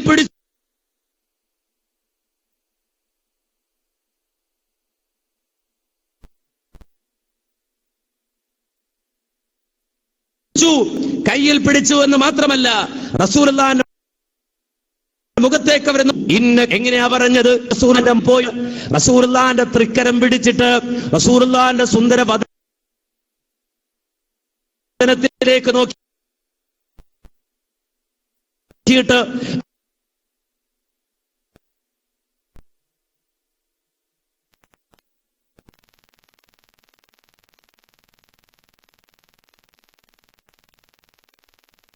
അവര്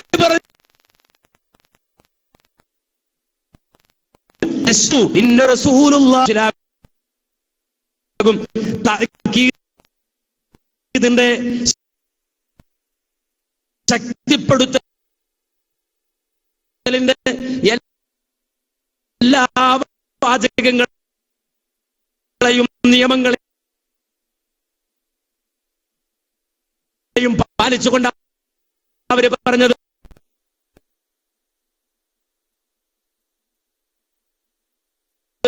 ഇന്നക പാലിച്ചുകൊണ്ടാണ് അവര് പറഞ്ഞത്.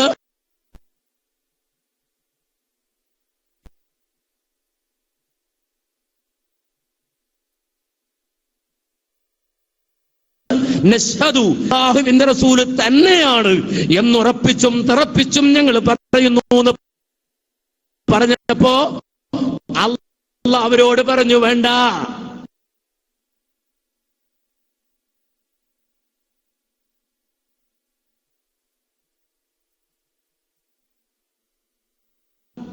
നിന്റെ സാക്ഷിത്വം വേണ്ട. പറഞ്ഞവനല്ല, പറഞ്ഞവന് മറുപടി പറഞ്ഞു.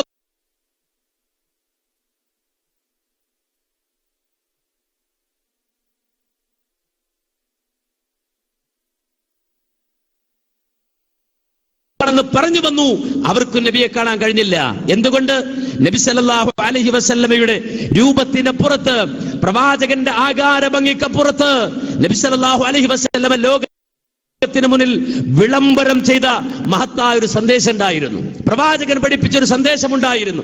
ലോകത്ത് നിലനിൽക്കുന്ന സർവ്വതിന്മകൾക്കുമെതിരെയുള്ള ശക്തമായ പ്രഖ്യാപനം, എല്ലാവിധ ചതിയുടെയും വഞ്ചനയുടെയും പ്രത്യയശാസ്ത്രങ്ങളെ തച്ചു തകർക്കുന്ന ഉന്നതമായ ഒരു ജീവിത ദർശനം മഹാനായ മുഹമ്മദ് മുസ്തഫ സല്ലല്ലാഹു അലൈഹി വസല്ലമ ലോകത്തിന് മുന്നിൽ സമർപ്പിച്ചിട്ടുണ്ട്. അതുകൊണ്ടാണ് പ്രവാചക വിരോധികൾ ലോകത്ത് ഏറ്റവും അധികം ഉണ്ടായത്, മുഹമ്മദ് നബിയുടെ വിരോധികൾ ഉണ്ടായത്. പ്രവാചകൻ ഇത്രമാത്രം വിരോധികൾ എന്തുകൊണ്ടുണ്ടായി? നബി സല്ലല്ലാഹു അലൈഹി വസല്ലമക്ക് സൗന്ദര്യം കുറഞ്ഞു പോയത് കൊണ്ടല്ല, നബി സല്ലല്ലാഹു അലൈഹി വസല്ലമ ഒരു നേതാവാകാത്തത് കൊണ്ടല്ല, നബി സല്ലല്ലാഹു അലൈഹി വസല്ലമ അതേ ഒരു സമൂഹത്തെ വളർത്തിയെടുക്കാത്ത ഒരാളായത് കൊണ്ടല്ല. നേരെ മറിച്ച് നബി ലോകത്തിന് മുന്നിൽ സമർപ്പിച്ച സുന്ദരമായ ഒരു ആദർശമുണ്ട്. ചതിയുടെ, വഞ്ചനയുടെ, അതുപോലെ തന്നെ കൊള്ളരുതായ്മകളുടെ സർവവിധ കള്ള തത്വശാസ്ത്രത്തെയും തകർത്തെറിയുന്ന സുന്ദരമായ ഒരു ആദർശം നബി സല്ലല്ലാഹു അലൈഹി വസല്ലമ ലോകത്തിന് മുന്നിൽ സമർപ്പിച്ചു കൊടുത്തിട്ടുണ്ട്. അത് പലിശ മുക്തമാണ്. പലിശയില്ലവിടെ, പലിശ പാടില്ല. കള്ളക്കടപ്പത്രങ്ങൾ അച്ചടിച്ചു വെച്ചിട്ട് ലോകത്തെ മുഴുവനും തെറ്റിദ്ധരിപ്പിച്ചിട്ട് ഞങ്ങൾ വലിയ സാമ്പത്തിക ആസ്തിയുള്ളവരാണെന്ന് ലോകത്തിന്റെ മുന്നിൽ കള്ളം പറഞ്ഞിട്ട് ആ കള്ള തത്വശാസ്ത്രത്തിൽ തന്റെ സാമ്പത്തിക മേന്മ ഉയർത്തിപ്പറഞ്ഞുകൊണ്ട് ലോകത്തെ ചതിക്കുന്ന കപട പ്രത്യയശാസ്ത്രങ്ങൾക്ക് മറുപടിയാണ് മഹാനായ മുഹമ്മദ് മുസ്തഫ സല്ലല്ലാഹു അലൈഹി വസല്ലം ലോകത്തിന് മുന്നിൽ സമർപ്പിച്ച സാമ്പത്തിക ശാസ്ത്രം. നബി പഠിപ്പിച്ചു സാമ്പത്തിക ശാസ്ത്രം. എന്താണ് സാമ്പത്തിക ശാസ്ത്രം എന്നത് ലോകത്തിന്റെ മുന്നിൽ ഹബീബ് മുഹമ്മദ് മുസ്തഫ സല്ലല്ലാഹു അലൈഹി വസല്ലം പഠിപ്പിച്ചപ്പോ അവിടെ പലിശ ഉണ്ടായിരുന്നില്ല, അവിടെ ഊഹക്കച്ചവടം ഉണ്ടായിരുന്നില്ല, അവിടെ കള്ളച്ചരക്ക് വിറ്റഴിക്കുന്ന ആ ഒരു തോന്നിവാസം ഉണ്ടായിരുന്നില്ല. മഹാനായ റസൂലുള്ള മാർക്കറ്റിൽ ചെല്ലുമ്പോ തന്റെ അനുചരന് കച്ചവടം ചെയ്യുമ്പോ ആ കച്ചവടം ചെയ്യുന്ന ധാന്യ നബി സല്ലല്ലാഹു അലൈഹി വസല്ലം കടന്നു ചെന്നിട്ട് അല്ലാഹുവിന്റെ റസൂൽ തന്റെ കൈ ആ ധാന്യത്തിന്റെ ഉള്ളിലേക്ക് കടത്തിവിടുമ്പോ യജിദുൽ ബലല, ആ ധാന്യത്തിന്റെ ഉള്ളിൽ നിന്ന് റസൂലുള്ളാഹിന്റെ കൈക്ക് തണുപ്പ് അനുഭവപ്പെടുമ്പോ നബി ചോദിക്കാൻ, എന്താ ഇത്? എന്താ അകത്ത് തണുപ്പുണ്ടല്ലോ, അകത്തുനിന്ന് തണുപ്പ് കിട്ടുന്നുണ്ടല്ലോ. ആ അനുചരൻ പറയുന്നു, നബിയെ, ഇന്നലെ രാത്രി മഴ പെയ്തു, ഞാൻ വരുമ്പോൾ എന്റെ ധാന്യം മുകളിൽ കിടന്ന് മുഴുവനും നനഞ്ഞു, ഞാനത് പതുക്കെ അടിയിലേക്കാക്കി, എന്നിട്ട് ഉണങ്ങിയത് മുകളിലിട്ടു. എന്തിനാ അത് ചെയ്തത്? ആളുകൾ ആകർഷിക്കാനാണ്, എന്റെ ബിസിനസ് നടത്താനാണ് എന്ന് അനുചരൻ പറയുമ്പോ റസൂലുള്ളാഹി സ്വല്ലല്ലാഹു അലൈഹി വസല്ലം പഠിപ്പിച്ചു കൊടുക്കാൻ ആ കച്ചവടക്കാരന് കച്ചവടത്തിന്റെ മാന്യത എന്താ പഠിപ്പിച്ചത്? മൻ ഗശ്ശ ഫലൈസ മിന്നാ, മൻ ഗശ്ശ ഫലൈസ മിന്നാ. ചതിയൻ നമ്മുടെ ആളല്ല, ചതിക്കുന്നവൻ നമ്മുടെ ആളല്ല. ഇതാണ് ഇസ്ലാമിക തത്വശാസ്ത്രം. ഇതാണ് മുഹമ്മദ് നബി കൈമാറിയ സംസ്കാരം. ആ സംസ്കാരം പഠിപ്പിച്ചു കൊടുക്കാൻ. ചതി വേണ്ട, അതുപോലെ പിടിച്ചോറി വേണ്ട, ഊഹക്കച്ചവടം വേണ്ട, ഊഹക്കച്ചവടം വേണ്ട. അതുപോലെ തന്നെ ഒരുത്തന്റെ സമ്പത്ത് അല്ലെങ്കിൽ ഒരുത്തന്റെ അധീനതയിലുള്ള ഒരു വസ്തു അതിന് ബ്രോക്കറായി നിന്നുകൊണ്ട് മറുഭാഗത്ത് ചെന്നിട്ട് അതിനില്ലാത്ത വില പറഞ്ഞിട്ട് പിടിച്ചു പറിക്കുന്ന ഇടയാള വ്യവസ്ഥ, ഈ കച്ചവടത്തിന്റെ ഏറ്റവും നെറുകെട്ട ആ വ്യവസ്ഥ വേണ്ട എന്ന് ലോകത്തോട് പ്രഖ്യാപിച്ച മുഹമ്മദ് മുസ്തഫ സല്ലല്ലാഹു അലൈഹി വസല്ലമ കുത്തക മുതലാളിമാരുടെ കണ്ണിലെ കരടായി മാറി. സ്വാഭാവികല്ലേ? ജനങ്ങളെ ചൂഷണം ചെയ്തുകൊണ്ട് പോക്കറ്റ് വീർപ്പിക്കാൻ ഇറങ്ങിത്തിരിച്ച, ജനങ്ങളെ ചൂഷണം ചെയ്തുകൊണ്ട് സമ്പന്നരായി തടിച്ചു കൊഴുക്കാൻ ഇറങ്ങിത്തിരിച്ച കുത്തക മുതലാളിത്വത്തിന്റെ ആഘാതകനായ മഹാനായ മുഹമ്മദ് മുസ്തഫ സല്ലല്ലാഹു അലൈഹി വസല്ലമ കാർട്ടൂൺ വരക്കാതിരിക്കോ, പ്രവാചകനെ ആക്ഷേപിക്കാതിരിക്കോ, പ്രവാചകനെ ചവിട്ടി തേക്കാതിരിക്കോ. മാത്രമല്ല, പരസ്യ പലകകളിൽ സഹോദരികളുടെ നഗ്ന ശരീരം കൊണ്ടുവന്ന് വെച്ചിട്ട് തന്റെ ചരക്ക് വിറ്റഴിക്കുന്ന കള്ളക്കച്ചവടക്കാരന്റെ കുടിലതന്ത്രങ്ങളെ മഹാനായ മുഹമ്മദ് മുസ്തഫ സല്ലല്ലാഹു അലൈഹി വസല്ലം പിച്ചിച്ചീന്തി സ്ത്രീകളോട് പറഞ്ഞു, പോയി തുണി ഉടുക്കുന്ന പറഞ്ഞത്, മാന്യമായി വസ്ത്രം ധരിക്കുന്ന പറഞ്ഞത്. റസൂലുള്ള പറഞ്ഞത്, പെണ്ണിന്റെ ഉടലെന്നത് അന്യന്റെ മുന്നിൽ പ്രദർശിപ്പിച്ചുകൊണ്ട് അവന്റെ ആ വൈകാരികമായ ഉണർവിന് ഉപയോഗപ്പെടുത്താനുള്ളതല്ലേ, അത് സ്വന്തം ഭർത്താവിന്റെ മുന്നിൽ കൊണ്ടുവരാനുള്ളതാണ്, തന്റെ ഭർത്താവിന് നൽകേണ്ടതാണ് എന്ന് പഠിപ്പിച്ചു കൊടുത്ത് സംസ്കാരത്തിന്റെ മാന്യതയുടെ വസ്ത്രമെടുത്ത് സഹോദരികളോട് കൊടുത്തിട്ട് റസൂലുള്ള പറഞ്ഞു, ധരിക്ക് നീ, ഉടുക്ക് നീ, തുണി ഉടുക്ക് എന്ന് നബി സല്ലല്ലാഹു അലൈഹി വസല്ലം പഠിപ്പിച്ചു കൊടുക്കാൻ. നിങ്ങൾ മനസ്സിലാക്കണം, ലോകത്തെ ഏറ്റവും അധികം നബിയെ വിമർശിച്ചത് എന്തിന്റെ പേരില്ല? ഇസ്ലാമിനെ വിമർശിച്ചത് എന്തിന്റെ പേരില്ല? പലപ്പോഴും ചില മുസ്ലിം നാമധാരികളായ സ്ത്രീകൾ പോലും എവിടെയെങ്കിലും ഒരു അവസരം കിട്ടിയാൽ, ഒരു ക്യാമറയുടെ മുന്നിൽ മുഖം കാണിക്കാൻ ഒരു അവസരം കിട്ടിയാൽ ഇസ്ലാമിനെയും മുഹമ്മദ് നബിയും കുത്തിപ്പറയുമ്പോ പറയുന്നത് എന്താ? അതെ, ഞങ്ങളെ പർദ്ദക്കുള്ളിലാക്കി, ഞങ്ങളെ ജയിലിലാക്കിയതാണ്, ഞങ്ങളെ പർദ്ദക്കുള്ളിലാക്കി, ഞങ്ങളുടെ ശരീരം മറക്കാൻ പറഞ്ഞു എന്നുള്ളതാണ്. നിങ്ങൾ മനസ്സിലാക്കണം, നമ്മളറിയണം ആ റസൂലുള്ള പഠിപ്പിച്ച ആ ഉപദേശത്തിന്റെ വില നാം അറിയണം. പലപ്പോഴും നമ്മൾ കാണുന്നതിനപ്പുറത്ത് കണ്ടു. കേരളത്തിന്റെ മണ്ണിൽ തന്നെ നമുക്കെല്ലാവർക്കും അറിയാമല്ലോ, ലോക സാഹിത്യത്തിൽ തന്നെ അറിയപ്പെട്ട ഒരു വ്യക്തിത്വം ഉണ്ടായിരുന്നു. ഈ കേരളത്തിന്റെ മണ്ണിൽ തറവാടിയായി ജനിച്ച് ഒരു തറവാട്ടിൽ പിറന്ന് മാത്രമല്ല സാഹിത്യരംഗത്ത് തന്റെ കഴിവ് തെളിയിച്ച്, മലയാളത്തിൽ മാത്രമല്ല ഇംഗ്ലീഷിലും തന്റെ കഴിവ് തെളിയിച്ച് സാഹിത്യരംഗത്തെ ഏറ്റവും ഔന്നത്യത്തിലേക്ക് കടന്നു വന്ന മാധവിക്കുട്ടി ജീവിതത്തിന്റെ ഒരു വേളയിൽ അവർ മുസ്ലിമായി. അവരുടെ മുന്നിലേക്ക് മാധ്യമപ്പട വന്നു. ചില സാഹിത്യകാരന്മാർ പോലും മാധവിക്കുട്ടിയെ വിമർശിച്ചു. എന്തു പറ്റി മാധവിക്കുട്ടിക്ക് വയസ്സാകാലത്ത് വട്ടായി എന്നാണ് അക്കാലഘട്ടത്തിൽ ജീവിച്ചിരുന്ന ഒരു പ്രസിദ്ധനായ ഒരു സാഹിത്യകാരൻ, ഒരു വിമർശക സാഹിത്യകാരൻ അത് ആ മാധവിക്കുട്ടിയെ പറ്റി പറഞ്ഞത്.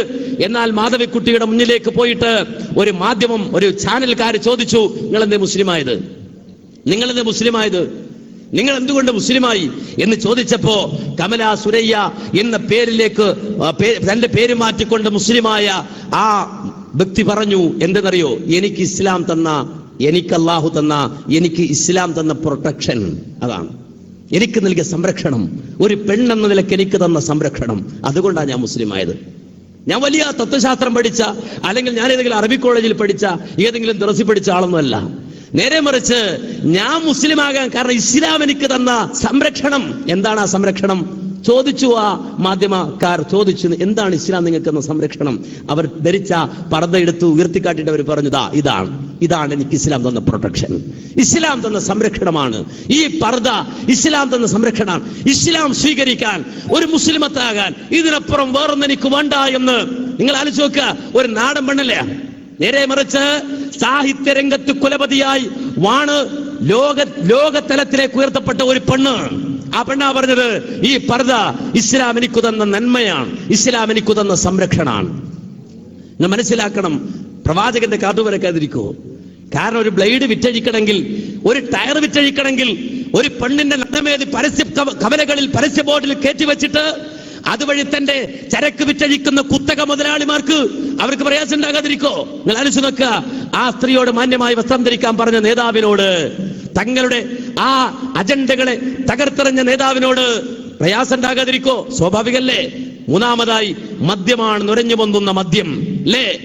നുരഞ്ഞു പൊന്തുന്ന മദ്യം, ലോകത്ത് ഉമ്മുൽ ഖബായിസ്, സർവ്വതിന്മകളുടെയും മാതാവായ മദ്യം.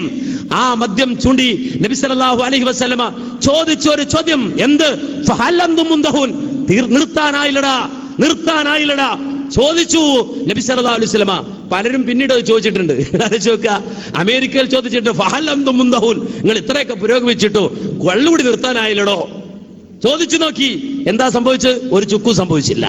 ഈ അടുത്ത സമയത്ത് കേരളത്തിൽ ചോദിച്ചു, നമ്മുടെ നിലവിലെ ഭരണകൂടം ചോദിച്ചു, അല്ലടോ ഫഹല്ലന്തും മുന്തഹൂൻ, നിങ്ങൾക്ക് നിർത്താനായില്ലടോ, ബാറൊക്കെ പൂട്ടാനായില്ലടോ? നോക്കുമ്പോ കസേര ഇങ്ങനെ ഇളകാൻ തുടങ്ങി, കസേര ഇങ്ങനെ ആടാൻ തുടങ്ങി. സുബ്ഹാനല്ലാഹ്, നിങ്ങൾ കുടിക്കോ അതല്ലെങ്കിൽ മുങ്ങോ കുളിക്കോ എന്ത് വേണേലും ചെയ്തോ, നമുക്കൊരു പ്രശ്നമില്ല എന്ന് ചോദിച്ചു. 1400 കൊല്ലത്തിനപ്പുറത്ത് ഒരു നേതാവ് എഴുന്നേറ്റ് ചോദിക്കാണ്. എപ്പോഴാ ചോദിച്ചത്? അനസ് ഇബ്നു മാലിക് എന്ന റസൂലുള്ളാഹിന്റെ ഭൃത്യൻ, 10 കൊല്ലം റസൂലുള്ളാഹിന്റെ ആ ഭൃത്യനായി കഴിഞ്ഞ ആള് മദ്യത്തിന്റെ ആ കോപ്പ എടുത്തിട്ട് കള്ളിൽ ഒഴിച്ചു കൊടുത്തോണ്ടിരിക്കുമ്പോഴാ, ആര്? അനസ് ഇബ്നു മാലിക് കള്ളൊഴിച്ചു കൊടുത്തോണ്ടിരിക്കുമ്പോഴാ ഒരു ചോദ്യം, ഫഹല്ലന്തും മുന്തഹൂൻ, നിർത്താനായില്ലടോ? ഇന്ദഹൈന, വേണ്ട, ഞങ്ങൾ നിർത്തി എന്നാണ്. അവർ ചുണ്ടോടടുപ്പിച്ച മദ്യത്തിന്റെ ചഷകം ദൂരേക്ക് അവർ വലിച്ചെറിഞ്ഞിട്ടുണ്ട്. ലോകത്ത് കോടിക്കണക്കിന് മുസ്ലിം വെള്ളമടിക്കൂല. വെള്ളമടിക്കുന്ന ആൾക്കാരില്ല എന്നല്ല, വെള്ളമടിക്കുന്ന കാക്കാമാരുണ്ട്. വെള്ളമടിക്കുന്ന കാക്കാമാരുടെ കാര്യം അവർക്ക് ഇതെന്താന്ന് തന്നെ മനസ്സിലായിട്ടില്ല. ഇസ്ലാം എന്തോന്നെ അവർക്ക് മനസ്സിലായിട്ടില്ല. ദീൻ എന്തോന്ന് അവർക്ക് അറിയില്ല. നബി അവർ കണ്ടിട്ടില്ല, നബി പറഞ്ഞവർ കേട്ടിട്ടില്ല.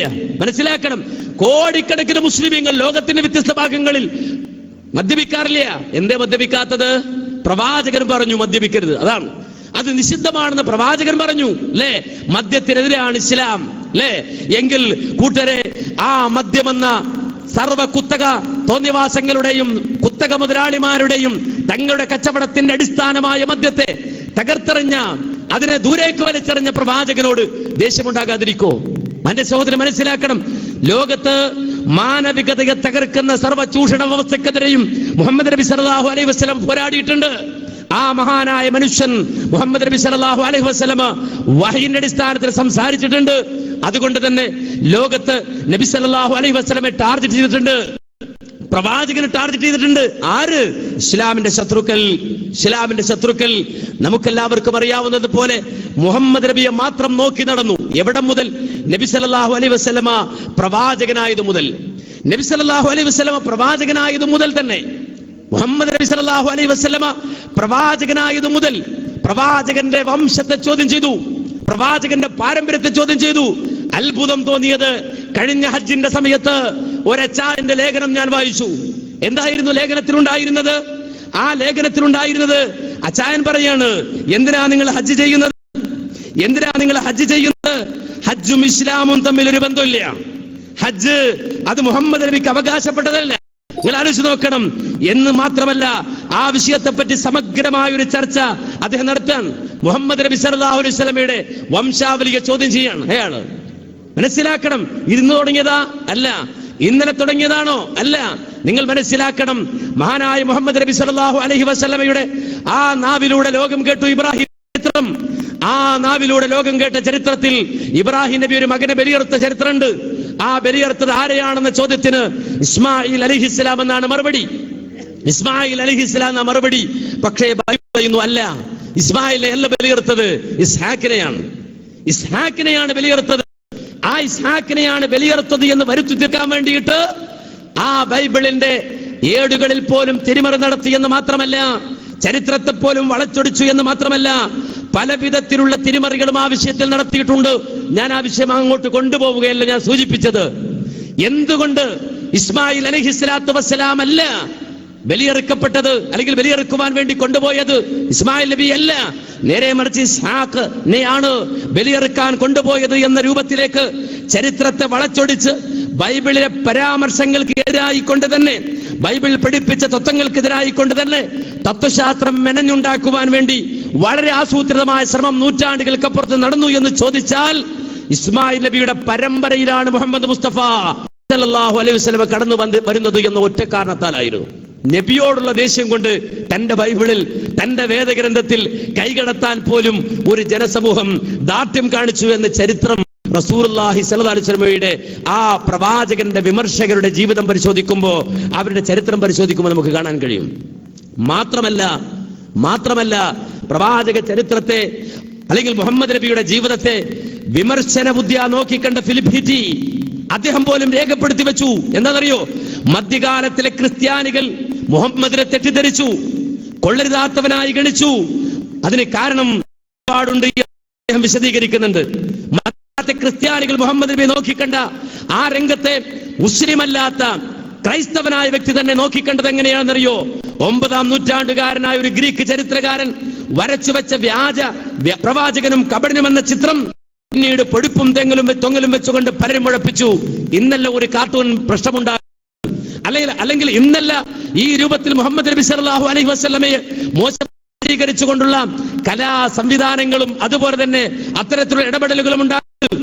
നേരെ മറിച്ച് 9-ാം നൂറ്റാണ്ടിൽ ഒരു ഗ്രീക്ക് ചരിത്രകാരൻ അയാൾ വരച്ചു വെച്ച പ്രവാചകന്റെ ചിത്രം അത് പിന്നീട് അവതരിപ്പിച്ചു.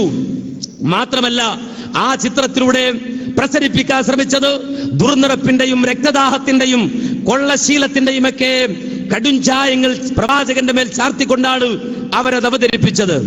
മാത്രമല്ല പാദ്രിമാർക്കിടയിൽ മുഹമ്മദ് നബി സല്ലല്ലാഹു അലൈഹി വസല്ലം അന്തിക്രിസ്തുവായി. മാത്രമല്ല അദ്ദേഹത്തിന്റെ മൃതശരീരം ആരുടെ? മുഹമ്മദ് റസൂലുള്ളാഹിയുടെ മയ്യത്ത് ഭൂമിക്കും സ്വർഗത്തിലും ഇടയിൽ എവിടെയോ തൂക്കിയിട്ടിരിക്കുകയാണ് എന്നാണ് അവർ വിശ്വസിച്ചത്. ആര്? പാദ്രിമാർ. മധ്യകാല ക്രിസ്ത്യാനികൾക്കിടയിലെ അച്ഛന്മാർ വിശ്വസിച്ചത് മുഹമ്മദ് നബിയുടെ മയ്യത്ത് സ്വർഗത്തിനും ഭൂമിക്കും ഇടയിൽ എവിടെയോ തൂക്കിയിട്ടിട്ടുണ്ട് എന്നാണ്. മാത്രമല്ല പാശ്ചാത്യ കഥാകാരന്മാർ മുഹമ്മദ് അഥവാ മുഹമ്മദ് നബി സല്ലല്ലാഹു അലൈഹി വസല്ലമയുടെ ആ നാമം, പ്രവാചകന്റെ പേര്, ആ പേരിൽ നിന്ന് വകക്കൊണ്ട മുഹമ്മദ് എന്ന വിഗ്രഹം, ആ വിഗ്രഹമായി ആണ് നബി സല്ലല്ലാഹു അലൈഹി വസല്ലമയായി ഇവർ മനസ്സിലാക്കിയത്. മാത്രമല്ല ആ മുഹമ്മദിനെ പാവ എന്ന ഒരർത്ഥത്തിലേക്ക് അവർ പിന്നീട് മാറ്റി. മാത്രമല്ല ലോകപ്രസിദ്ധനായ സാഹിത്യകാരൻ ഷേക്സ്പിയറിന്റെ റോമിയോ ആൻഡ് ജൂലിയറ്റിൽ ഈ അർത്ഥത്തിൽ മുഹമ്മദ് നബി സല്ലല്ലാഹു അലൈഹി വസല്ലമയുടെ പേരിന് ഈ രൂപത്തിൽ അർത്ഥതലം മാറ്റിക്കൊണ്ട് പ്രയോഗിച്ചു എന്ന് മാത്രമല്ല, വീണ്ടും കാണാം മധ്യകാല ഇംഗ്ലീഷ് നാടകങ്ങളിൽ നബി സല്ലല്ലാഹു അലൈഹി വസല്ലം എന്ന് പറഞ്ഞാൽ, മുഹമ്മദ് നബി എന്ന് പറഞ്ഞാൽ കേവലം ഒരു പൂജാ വിഗ്രഹമാണ് എന്നിവരെ സമർത്ഥിക്കുന്ന ഒരു അവസ്ഥയുണ്ടായി. ഇതൊന്നും എന്റെ വാക്കല്ല, നേരെ മറിച്ച് ഫിലിപ്പ് ഹിറ്റി അത് അപഗ്രഥിച്ചുകൊണ്ട് പറയുകയാണ്, വിശകലനം ചെയ്യുകയാണ്. മുഹമ്മദ് എന്ന് പറഞ്ഞാൽ ഒരു വിഗ്രഹം ആണ് എന്നിവരെ വരുത്തി തീർത്തു. ഈ രൂപത്തിൽ മധ്യകാല ക്രിസ്ത്യാനികൾ മുഹമ്മദ് നബി സല്ലല്ലാഹു അലൈഹി വസല്ലമയെ നേർക്ക് നേരെ മനസ്സിലാക്കുന്ന അവസ്ഥയിൽ നിന്ന് മാറിപ്പോവുകയും ഈ രൂപത്തിൽ മുഹമ്മദ് റസൂലുള്ളാഹി എന്ന് കേൾക്കുമ്പോൾ തന്നെ വേറെന്തൊക്കെയോ ഒരു ചിന്ത അവരുടെ മനസ്സിലേക്ക് കടന്നു വരുന്ന രൂപത്തിൽ അവരുടെ മാനസിക നിലവാരത്തെ വളരെയധികം ബുദ്ധിപരമായി തന്നെ മാറ്റിയെടുക്കുവാൻ വളരെ ശക്തമായ ഇടപെടലുകൾ നടന്നിട്ടുണ്ട് എന്നത് ഞാനും നിങ്ങൾ മനസ്സിലാക്കണം. എന്നാൽ കാലം മാറിയപ്പോഴോ കഥ മാറിയപ്പോഴോ ഇന്ന് മുഹമ്മദ് മുസ്തഫ സല്ലല്ലാഹു അലൈഹി വസല്ലമയെ വിഗ്രഹമായിട്ടല്ല ആളുകൾ കാണുന്നത്. മറിച്ച് നബി സല്ലല്ലാഹു അലൈഹി വസല്ലമയെ അതേ ഒരു ചരിത്ര പുരുഷനായി കാണുന്ന ആളുകളുണ്ടായി. മുഹമ്മദ് നബിയുടെ ചരിത്രം വായിക്കുന്ന ആളുകളുണ്ടായി. സ്വാഭാവികമായും അതേ പല ആളുകളും ഈ മുഹമ്മദ് നബിയെ കുറിച്ച് പഠിക്കുന്ന അവസ്ഥയിൽ നിന്ന് ആളുകളെ മാറ്റിയെടുക്കാൻ, മുഹമ്മദ് നബിയുടെ ചരിത്രം വായിക്കാതിരിക്കാൻ, മുഹമ്മദ് നബി ആളുകൾ അറിയാതിരിക്കാൻ കാർട്ടൂണുകളുമായി രംഗത്തിറങ്ങി, സിനിമകളുമായി രംഗത്തിറങ്ങി. മനസ്സിലാക്കേണ്ടത് പഴയ അടവാണ്. മധ്യകാല നൂറ്റാണ്ടുകളിൽ നടത്തി ആ കാലയളവിൽ അവർക്ക് വിജയിക്കാൻ കഴിഞ്ഞിട്ടുണ്ട് എങ്കിൽ ആ പഴയ നമ്പറുകളെ വീണ്ടും അവതരിപ്പിച്ചുകൊണ്ട് പാശ്ചാത്യ ലോബി കടന്നു വന്നു, യുക്തിവാദികൾ കടന്നു വന്നു, മതയുക്തിവാദികളും കടന്നു വന്നു. മാത്രമല്ല ലോകത്ത് മിഷണറികൾ കടന്നു വന്നു. വളരെയധികം വ്യാപകമായി മുഹമ്മദ് നബി സല്ലല്ലാഹു അലൈഹി വസല്ലമയെ സമൂഹ മധ്യത്തിൽ തെറ്റിദ്ധരിപ്പിക്കുന്ന അവസ്ഥയുണ്ടായി. അപ്പോഴാ ചില ആളുകൾ സംരക്ഷകരായി രംഗത്ത് വന്നത്. എന്നില്ല സംരക്ഷകർ മുഹമ്മദ് നബിയുടെ സംരക്ഷകർ. അവരെന്താ ചെയ്യുന്നത്? ഒന്നുമില്ല. മുഹമ്മദ് നബി ആരെങ്കിലും എന്തെങ്കിലും പറഞ്ഞാൽ ഞങ്ങൾ വെച്ചേക്കൂല. മുഹമ്മദ് നബി ആരെന്ത് പറഞ്ഞാലും ഞങ്ങൾ വെച്ചേക്കൂല, ഞങ്ങൾ തകർത്തു കളയും. അതിന് കേരള മോഡൽ വരുണ്ടായി അല്ലേ? കേരള മോഡലുകൾ ഉണ്ടായി. കഴിഞ്ഞ ദിവസം നിങ്ങൾ പത്രത്തിൽ വായിച്ചില്ലേ? കൈവെട്ട് കേസിലെ പ്രതികൾ ചിരിച്ചുകൊണ്ടാണ് പോയത് ജയിലിലേക്ക്. ചിരിച്ചുകൊണ്ടാ പോയത്. കോമാളി ചിരിച്ചിട്ടാ പോയത് ജയിലിലേക്ക് വിധി വന്നിട്ട് 8 കൊല്ലം എന്നും 2 കൊല്ലം എന്നൊക്കെ കേട്ടപ്പോ വളരെയധികം അന്തസ്സായിട്ട് വാവിട്ട് ചിരി വരാതെ സൈക്കിളിൽ നിന്ന് വേണ്ട ചിരിയും ചിരിച്ചിട്ട് ജയിലിലേക്ക് പോയി. ഇസ്ലാമിന് വേണ്ടി വലിയ സേവനം ചെയ്തു. കാര്യം എന്ന് വെച്ചാൽ ഞങ്ങൾ അവന്റെ കൈവെട്ടി എന്നാ പറഞ്ഞത്. ഇസ്ലാമിന് വേണ്ടി ചെയ്ത വലിയൊരു സേവനമാണത്. പ്രവാചകന് വേണ്ടി ചെയ്ത വലിയൊരു സേവനമാണത് എന്നാ പറഞ്ഞത്. മാത്രമല്ല നമ്മൾ എന്താ കണ്ടത്? പാരീസിലെ ഷാർലി എബ്ദോ എന്ന ഹാസ്യമാസികയിൽ മുഹമ്മദ് നബി സല്ലല്ലാഹു അലൈഹി വസല്ലമ ആ പ്രവാചകനെ മോശമായി ചിത്രീകരിച്ചുകൊണ്ട് ഒരു കാർട്ടൂൺ വരച്ചിട്ട് ആ കാർട്ടൂൺ പുറത്തുവിട്ടിട്ട് അതുവഴിയിട്ട് പേരെടുക്കാൻ ശ്രമിച്ചു. അങ്ങോട്ട് കടന്നു ചെന്നിട്ട് ഷാർലി എബ്ദോയുടെ ഓഫീസിലേക്ക് കടന്നു ചെന്നിട്ട് വെടിവെച്ച് വീഴ്ത്തി ചില ആളുകൾ. മുഹമ്മദ് നബിയോടുള്ള ഹുബ്ബ്. അതുകൊണ്ട് എന്താ സംഭവിച്ചത്? ആ പത്രം ഇറങ്ങാതിരുന്നോ? 12 പേരെ വെടിവെച്ച് കൊന്നപ്പോ ആ പത്രം ഇറങ്ങാതിരുന്നില്ല. ഷാർലി എബ്ദോ ലോകപ്രസിദ്ധമായി. കേവലം 30,000 സർക്കുലേഷൻ മാത്രം ഉണ്ടായിരുന്ന ആ പത്രം ലക്ഷങ്ങളായി. അതിന്റെ സർക്കുലേഷൻ വർദ്ധിച്ചു.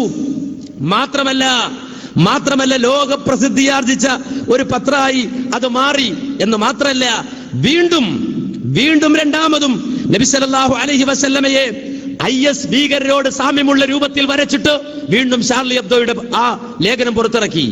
മനസ്സിലാക്കേണ്ടതുണ്ട്, ഇസ്ലാമിന് വേണ്ടിയിട്ട് ത്യാഗം ചെയ്യാൻ പോയ, മുഹമ്മദ് നബിക്ക് വേണ്ടി ത്യാഗം ചെയ്യാൻ പോയ ആളുകൾ ചെയ്ത സേവന നിങ്ങൾ മനസ്സിലാക്കേണ്ടതുണ്ട്. കഴിഞ്ഞ ദിവസം അമേരിക്കയിൽ പ്രവാചകൻ സല്ലല്ലാഹു അലൈഹി വസല്ലമയുടെ കാർട്ടൂൺ വരക്കുന്ന ആളുകൾ, അവർ കാർട്ടൂൺ വരക്കാൻ ഒരുങ്ങി നിന്നപ്പോ അവിടെയും ചെന്നു ചില ആളുകൾ അവർക്ക് പ്രസിദ്ധി ഉണ്ടാക്കി കൊടുക്കാൻ. നിങ്ങൾ ചിന്തിച്ചു നോക്ക്. ഇങ്ങനെ നബിസേവകരായ കുറെ ആളുകൾ, പ്രവാചക സ്നേഹികളായ കുറെ ആളുകൾ, പ്രവാചകനോട് സ്നേഹം ഉണ്ടെങ്കിൽ മാന്യ സഹോദരങ്ങളെ, പണ്ട് എളാപ്പ പറഞ്ഞ പോലെയാണ്. എളാപ്പ പണ്ട് പറഞ്ഞില്ലേ? AP പറഞ്ഞൊരു കഥ ഓർമ്മയില്ലേ? എളാപ്പ പണ്ട് പറഞ്ഞു എന്നുവെച്ചാല് തെരുവില് ജംഗ്ഷനിൽ എളാപ്പയുടെ നേരെ ഒരുത്തൻ ഇങ്ങനെ കയർക്കാണ്. അപ്പോഴാണ് മോൻ അങ്ങോട്ട് ചെല്ലുന്നത്. ചെന്നിട്ട് മോൻ പറഞ്ഞു, ഇത്ര എന്റെ എളാപ്പ എന്തെങ്കിലും പറഞ്ഞിട്ടുണ്ടല്ലോ. അപ്പൊ ഇയാൾ ചോദിച്ചു, എന്താ ചെയ്യാന്ന് ചോദിച്ചു. ഒന്ന് തൊട്ടു നോക്കണ്ട എളാപ്പയെന്ന് പറഞ്ഞു. ആര്? മോൻ. കൊടുത്തടി. ആർക്കിട്ട്? എളാപ്പക്കിട്ട്. ആരെ? മറ്റേ ആള്. അവിടെ ഇവനെ നോക്കിയിട്ട് ഇനി എന്താന്ന് ചോദിച്ചപ്പോ ഇവൻ പറഞ്ഞു ഇനി ഒന്നുകൂടി തൊട്ട് നോക്കുക എന്ന് പറഞ്ഞു. ഒന്നുകൂടി ഇരിച്ച് തൊട്ട് നോക്കുക എന്ന് പറഞ്ഞു. കൊടുത്തു ഒന്നുകൂടി എളാപ്പാക്കിട്ട്. അപ്പോൾ ഇവനിങ്ങനെ നിൽക്കുന്നുണ്ട്. മൂന്നാമതും ചോദിച്ചു അല്ല എന്താ ഇനി ചെയ്യണ്ട്, ഒന്നുകൂടി ഇരിച്ച് തൊട്ട് നോക്കുക. അപ്പൊ എളാപ്പ പറഞ്ഞു പൊന്നു പറയ എന്റെ നാവം നടക്കിയാൽ തന്നെ ഞാൻ രക്ഷപ്പെടും, അന്റെ നാവം നടക്കിയാൽ തന്നെ ഞാൻ രക്ഷപ്പെടും, ഇതൊന്നും മിണ്ടായിരിക്കുമെന്ന് ചോദിച്ചു എന്നാ. ഇതുപോലെ ഈ രൂപത്തിൽ പ്രവാചക സ്നേഹികളായി കടന്നു വരുന്ന ആളുകളുണ്ടല്ലോ, അവര് നാവിടക്കിയാ മതി. ഇപ്പൊ കണ്ടില്ലേ ഖത്തറിൽ ഫേസ്ബുക്കിൽ നബി സല്ലല്ലാഹു അലൈഹി വസല്ലമക്കെതിരെ ഒരുത്തര് പോസ്റ്റ് ഇട്ടു. ഏതോ ഒരു ചങ്ങാതി, ആക്ക് നബി അറിയില്ല, അള്ളാഹിനെ അറിയില്ല, ദീനും അറിയില്ല, ഇസ്ലാം അറിയില്ല. ഏതെങ്കിലും ശാഖകളിൽ പോയിട്ട് ആ ശാഖകളിൽ അങ്ങേറ്റം ബോധം പോയ ഒരു വിവരമില്ലാത്ത വിവരദോഷികളായ ചില മനുഷ്യരുടെ കാടൻ പ്രസംഗങ്ങൾ കേട്ടിട്ട് വീര്യം മൂത്തിട്ട് ഇറങ്ങിത്തിരിക്കുന്ന ചില ഫാസിസ്റ്റ് സംഘടനകളുമായി ബന്ധമുള്ള ആളുകളാണ്. അവര് ഫേസ്ബുക്കിൽ പോസ്റ്റ് ഇട്ടു. ഉടൻ തന്നെ വേറൊരാളത് കണ്ടു, അയാളത് സ്ക്രീൻഷോട്ട് എടുത്തു, എന്നിട്ട് ലോകം മുഴുവൻ കൊടുത്തു. അത് വാട്സാപ്പിലൂടെ എല്ലാവർക്കും അയച്ചു. ഈ ചങ്ങായി അയാളുടെ ഫ്രണ്ട്സിന് മാത്രം അയച്ചത് ലോകം മുഴുവൻ പ്രചരിപ്പിച്ചു. എന്നിട്ടോ അയാൾ ഒരു മാളിൽ ആ സാധനം വാങ്ങാൻ വരുമ്പോ എല്ലാ പ്രവാചക സ്നേഹികളും കൂടെ പോയിട്ട് അയാൾക്കിട്ട് തല്ലി, വളഞ്ഞിട്ട് തല്ലിയപ്പോഴോ എന്താ ഉണ്ടായത്? എല്ലാവർക്കും റസൂലുള്ളാഹിയോട് സ്നേഹമായി, പ്രവാചകനോട് എല്ലാവർക്കും സ്നേഹമായി. അതാ സംഭവിച്ചത്? അല്ല. കേരളത്തിന്റെ മണ്ണിൽ പ്രത്യേകിച്ച് ഞാൻ പറയട്ടെ, ഇന്ന് ഇന്ത്യയുടെ സാഹചര്യത്തിൽ ഈ ഇന്ത്യയെ ഒരു ഫാസിസ്റ്റ് ഇന്ത്യയാക്കാൻ ശ്രമിക്കുന്ന ആളുകൾക്ക് അവര് ലോകത്ത് മുഹമ്മദ് നബി സല്ലല്ലാഹു അലൈഹി വസല്ലമയെ മോശമായി ചിത്രീകരിക്കാൻ മാത്രമല്ല, വർഗീയ ധ്രുവീകരണം നടത്തുവാനുള്ള ഇരകൾ അവർ ഉണ്ടാക്കാൻ ശ്രമിക്കുന്ന ഇരകളെ നമ്മൾ ഉണ്ടാക്കി കൊടുക്കുന്നു. മനസ്സിലാക്കണം. അവർക്ക് വർഗീയ ഫാസിസ്റ്റ് ശക്തികൾക്ക് അവരുടെ രാഷ്ട്രീയ അടിത്തറ ഉറപ്പിക്കാൻ ആവശ്യമായ സർവ മെറ്റീരിയലുകളും ഉണ്ടാക്കി കൊടുക്കുകയാണ് ഇന്ന് നാം ചെയ്തുകൊണ്ടിരിക്കുന്നത് എന്ന ഒരവസ്ഥ മനസ്സിലാക്കുന്നുണ്ട്. ഇത് ബോധപൂർവ്വം ചെയ്യുന്നുണ്ട്. ഒരു വേള മുസ്ലിം തന്നെ ചെയ്തോണമെന്നില്ല കേട്ടോ, അത് മുസ്ലിമീങ്ങൾ തന്നെ ചെയ്തോണമെന്നില്ല. ഈ രൂപത്തിൽ പ്രവാചകനെ നിന്ദിക്കുവാൻ വേണ്ടി ചില ആളുകൾ രംഗത്ത് വരുന്നു, അവരെ തല്ലാൻ വേണ്ടി കുറെ ആളുകൾ പോകുന്നു. അത് എന്നിട്ട് വൈറലാകുന്നു, അതിന്റെ വീഡിയോ ക്ലിപ്പ് പ്രചരിപ്പിക്കപ്പെടുന്നു. അവസാനം മറ്റു സമൂഹങ്ങൾക്ക് അരക്ഷിത ബോധമുണ്ടാകുന്നു. മുസ്ലിമീങ്ങളെ ഉന്മൂലനം ചെയ്യണം, ഇവരെ കൊണ്ട് നാശമായി എന്നൊരു ബോധം ആളുകളെ മനസ്സിലേക്ക് കൊണ്ടുവരുവാൻ വേണ്ടിയുള്ള ഫാസിസ്റ്റ് അജണ്ടകൾക്ക് അരുചേർന്നുകൊണ്ട് അവരുടെ അജണ്ടകൾക്ക് ഒപ്പിച്ചു നീങ്ങുന്ന ഒരു തലമുറയായി ഇന്നത്തെ മുസ്ലിം ഉമ്മത്ത് മാറിപ്പോകുന്നുണ്ട് എന്നത് ഞാനും നിങ്ങളും തിരിച്ചറിയേണ്ടതുണ്ട്. നബി സല്ലല്ലാഹു അലൈഹി വസല്ലമയോട് സ്നേഹമുണ്ടോ എങ്കിൽ നമുക്ക് കടന്നു ചെല്ലാം നബി സല്ലല്ലാഹു അലൈഹി വസല്ലമയുടെ ജീവിതവുമായിട്ട്. ആരുടെ മുന്നിലേക്ക്? പ്രവാചക വിമർശകന്മാരുടെ മുന്നിലേക്ക്. ആരാണ് റസൂലുള്ളാഹിയെ വിമർശിക്കാൻ വന്നത്? അവന്റെ മുന്നിലേക്ക് കടന്നു ചെല്ലാം. മുഹമ്മദ് നബിയെയും കൂട്ടിയിട്ട് ചെല്ലാം. നമുക്ക് ചെല്ലാം, എനിക്കു ചെല്ലാം, നിങ്ങൾക്കു ചെല്ലാം. ആ റസൂലുള്ളാഹിന്റെ മുന്നിൽ, ആ ഹബീബിന്റെ മുന്നിൽ അവൻ തല താഴ്ത്തും. റസൂലുള്ളാഹിന്റെ വിമർശകർ ആരായിരുന്നാലും തല താഴ്ത്തുമെന്നതിന് ഒരു തെളിവല്ല, രണ്ട് തെളിവല്ല, 1000 തെളിവുകൾ റസൂലുള്ളാഹിന്റെ ജീവിത കാലഘട്ടം മുതൽ ലോകാവസാനം വരെ ഈ ലോകത്ത് ആ രൂപത്തിലുള്ള അവസ്ഥകൾ നിലനിൽക്കുമെങ്കിൽ ആ കാലഘട്ടം വരെ അതിന് തെളിവുകൾ കണ്ടെത്താൻ സാധിക്കും. ഒരു സംശയമില്ല. മുഹമ്മദ് നബിയുടെ ജീവിതം മുതൽ അവിടെ നിങ്ങോട്ട് പരിശോധിച്ചാൽ എവിടെയും നബി സല്ലല്ലാഹു അലൈഹി വസല്ലമയുടെ വിമർശകർ ആ റസൂലുള്ളാഹിയെ അറിയുമ്പോ, റസൂലുള്ളാഹിയെ കാണുമ്പോൾ ഒരു മാറൻ. എത്രയോ ചരിത്രം ഹദീസിൽ നിന്ന് ഒരുപാട് കേട്ടിട്ടുണ്ട് നമ്മള്. ബുഖാരിയുടെ ഹദീസിലുണ്ട്, സ്വഹാബികളായ ചില ആളുകൾ പറയാൻ, എന്റെ ജീവിതത്തിൽ ഞാൻ ഏറ്റവും അധികം വെറുത്ത ഒരു മനുഷ്യൻ മുഹമ്മദ് നബിയാണ്. മുഹമ്മദിനെയാണ് ഞാൻ ഏറ്റവും അധികം വെറുത്തത്. പക്ഷെ ജീവിതത്തിന്റെ ഒരു വേളയിൽ ഞാൻ ഏറ്റവും അധികം ഇഷ്ടപ്പെട്ടത് എന്റെ നേതാവിനെയാണ്. ആലോചിച്ച് നോക്കുക, ഊരിപ്പിടിച്ച വാളുമായി വീട്ടിൽ നിന്നിറങ്ങിയ ആളാണ് ആര്? ഉമർ. എന്തിനാ ഇറങ്ങിയത്? എങ്ങോട്ടാ? നീ മുഹമ്മദിനെ കൊല്ലാൻ പോവാണെന്നാ പറഞ്ഞത്. ഊരിപ്പിടിച്ച വാളുമായി വീട്ടിൽ നിന്നിറങ്ങിയ ഉമർ എങ്ങോട്ടാ പോകുന്നത്? ചോദ്യം. ഞാൻ മുഹമ്മദിനെ വധിക്കാൻ പോവാൻ, മുഹമ്മദിന്റെ തലയെടുക്കാൻ പോവാൻ. അങ്ങനെ ഊരിപ്പിടിച്ച വാളുമായിട്ട് മുഹമ്മദ് റസൂലുള്ളാഹിയുടെ തലയെടുക്കാൻ പോയ ഉമർ, ആ ഉമർ തന്നെയാണ് മുഹമ്മദ് നബി മരിച്ചു എന്ന് കേട്ടപ്പോ, മാത്ത റസൂലുള്ളാഹ്, അല്ലാഹുവിന്റെ റസൂല് മരിച്ചു എന്ന് കേട്ടപ്പോ, മാമാത്ത റസൂലുള്ളാഹ്, എന്റെ നേതാവ് മരിച്ചിട്ടില്ലടാ, എന്റെ നേതാവ് മരിക്കൂലടാ എന്ന് വിളിച്ചു പറഞ്ഞത്. മാത്രമല്ല, വാളൂരിയിട്ട് അദ്ദേഹം പറഞ്ഞു, എന്റെ നേതാവ് മരിച്ചെന്ന് ഏതെങ്കിലും മുനാഫിക്ക് പറഞ്ഞാൽ അവന്റെ തല ഞാൻ എടുക്കും. ആരാ പറഞ്ഞത്? റസൂലുള്ളാഹിന്റെ തലയെടുക്കാൻ വീട്ടിൽ നിന്ന് വാളൂരിയിട്ട് ഇറങ്ങിയ ആള്. നബി മരിച്ചു എന്ന് കേട്ടപ്പോ പറയുന്നത് എന്താ? നബി മരിച്ചെന്ന് ആരെങ്കിലും പറഞ്ഞാൽ അവന്റെ തല ഞാൻ എടുക്കും. ഇതാണ് ലോകത്ത് നടന്ന അത്ഭുതം. ഇത് അന്ന് മാത്ര സ്വഹാബത്തിനിടയിൽ മാത്രമാണോ? അല്ലല്ലോ. നമ്മുടെയൊക്കെ ഓർമ്മയിലല്ലേ ഏതാനും വർഷങ്ങൾക്ക് മുമ്പല്ലേ എന്ത് നമ്മൾ കേട്ടത്? സ്വിറ്റ്സർലൻഡിൽ വളരെ വ്യാപകമായി ആന്റി മിനാരറ്റ് ക്യാമ്പയിൻ നടത്തി. എന്തിനാ? സ്വിറ്റ്സർലൻഡിൽ ഒരു പള്ളിയും പാടില്ല എന്ന് വാദിച്ചിട്ട്, ഈ സ്വിറ്റ്സർലൻഡിൽ ഒരു പള്ളിയും ഉണ്ടാകരുത് എന്ന് വാദിച്ചുകൊണ്ട് വളരെ ശക്തമായിട്ട് പ്രചരണം നടത്തുക മാത്രമല്ല, അതിനു വേണ്ടിയിട്ട് ഒരു പാർട്ടി തന്നെ, സ്വിസ് പീപ്പിൾസ് പാർട്ടി എന്ന രൂപത്തിൽ ഒരു പാർട്ടി തന്നെ രംഗത്ത് വന്നിട്ട് അതിന് നേതൃത്വം വഹിച്ച ഡാനിയൽ സ്ട്രീക്ക്, അദ്ദേഹം വളരെ ശക്തമായി അവിടുത്തെ പള്ളികൾക്കെതിരെ പ്രചാരണം നടത്തി അല്ലേ? എന്തുകൊണ്ട്? ക്രൈസ്തവ മിഷണറി പ്രവർത്തകനായിരുന്നു അദ്ദേഹം. ആര്? Daniel streak. അതുകൊണ്ട് മുഹമ്മദ് നബി സല്ലല്ലാഹു അലൈഹി വസല്ലമയും അതുപോലെ തന്നെ വിശുദ്ധ ദീനും വിശുദ്ധ ഇസ്ലാമും ലോക സമൂഹത്തിന് നാശമാണ്. അത് സ്വിറ്റ്സർലൻഡിന് മാത്രമല്ല, അതുപോലെ തന്നെ പാരീസിന് മാത്രമല്ല, അതുപോലെ തന്നെ പാശ്ചാത്യ സമൂഹത്തിന് മാത്രമല്ല, ലോകത്തിന് തന്നെ നാശമാണ്. അതുകൊണ്ട് ഒരൊറ്റ പള്ളിയും ഉണ്ടാകരുത്, അത് തീവ്രവാദത്തിന്റെയും ഭീകരവാദത്തിന്റെയും കേന്ദ്രമാണ് എന്ന് വാദിച്ചുകൊണ്ട് കടന്നു വന്ന ഡാനിയൽ സ്ട്രീക്ക് അവസാനം അദ്ദേഹം തന്റെ വാദത്തിന് കൂടുതൽ തെളിവുകൾ കിട്ടണമെന്ന് അന്വേഷിച്ചുകൊണ്ട് പ്രവാചക ചരിത്രത്തിലേക്ക് അദ്ദേഹം നോക്കി, ഖുർആനിലേക്ക് അദ്ദേഹം നോക്കി, പ്രവാചക ചരിത്രത്തിലേക്ക് നോക്കി. എന്തിന്? തന്റെ വാദത്തിന് തെളിവുണ്ടാക്കാൻ അദ്ദേഹം നോക്കിയത്. അവസാനം സ്വിസ് പീപ്പിൾസ് പാർട്ടിയുടെ നേതാവായി കടന്നു വന്ന ആന്റി മിനാരറ്റ് ക്യാമ്പയിനിലൂടെ ലോകമറിഞ്ഞ ഡാനിയൽ സ്ട്രീക്ക് പ്രഖ്യാപിച്ചു പോയി, അശ്ഹദു അല്ലാ ഇലാഹ ഇല്ലല്ലാഹ് വ അശ്ഹദു അന്ന മുഹമ്മദർ റസൂലുള്ളാഹ്. ഇന്നും മരിച്ചിട്ടില്ല അദ്ദേഹം. ഡാനിയൽ സ്ട്രീക്ക് മരിച്ചു പോയിട്ടില്ല. ഇന്നും സ്വിറ്റ്സർലൻഡിൽ 4ാമത്തെ പള്ളി പൂർത്തിയാക്കി 5ാമത്തെ പള്ളിക്ക് തറക്കല്ലിട്ടിരിക്കുന്നു. ആര്? Daniel Streich. മനസ്സിലാക്കണം, 5ാമത്തെ പള്ളിയുടെ പണി നടത്തിക്കൊണ്ടിരിക്കുകയാണ്. ആര്? Anti minaret campaign. അതിന്റെ നേതാവായി, അതിന്റെ തലവനായി വന്ന ആളെങ്കിൽ, മാന്യ സഹോദരങ്ങളെ, മുഹമ്മദ് നബി സല്ലല്ലാഹു അലൈഹി വസല്ലമക്കെതിരെ നീങ്ങിയ ആ ആളുകൾ പ്രവാചകന്റെ അനുയായികളായി മാറിയ ഒരു ചരിത്രം ഉണ്ട് എങ്കിൽ നിങ്ങൾ ആലോചിച്ച് നോക്കുക. ആ ചരിത്രത്തിന് ആവർത്തനമുണ്ട് എങ്കിൽ നാം മനസ്സിലാക്കുക, ഇസ്ലാമിക വിമർശകരുടെ അതുപോലെ മുഹമ്മദ് നബിയുടെ വിമർശകരുടെ മുന്നിലേക്ക് കടന്നു ചെന്നിട്ട് നമുക്ക് നിർവഹിക്കാനുള്ള ബാധ്യത മുഹമ്മദ് നബിയുടെ ആ ജീവിതം എന്നൊന്ന് അവർക്ക് കാണിച്ചു കൊടുക്കലാണ്, മുഹമ്മദ് നബിയെ പരിചയപ്പെടുത്തലാണ്, മുഹമ്മദ് നബി സല്ലല്ലാഹു അലൈഹി വസല്ലമയെ സംബന്ധിച്ച് അവർക്ക് വിശദീകരിച്ചു കൊടുക്കലാണ്, മുഹമ്മദ് നബി സല്ലല്ലാഹു അലൈഹി വസല്ലമ കാണിച്ച കാരുണ്യം എന്താണ് എന്ന് അവർക്ക് പറഞ്ഞു കൊടുക്കലാണ്. അല്ലേ?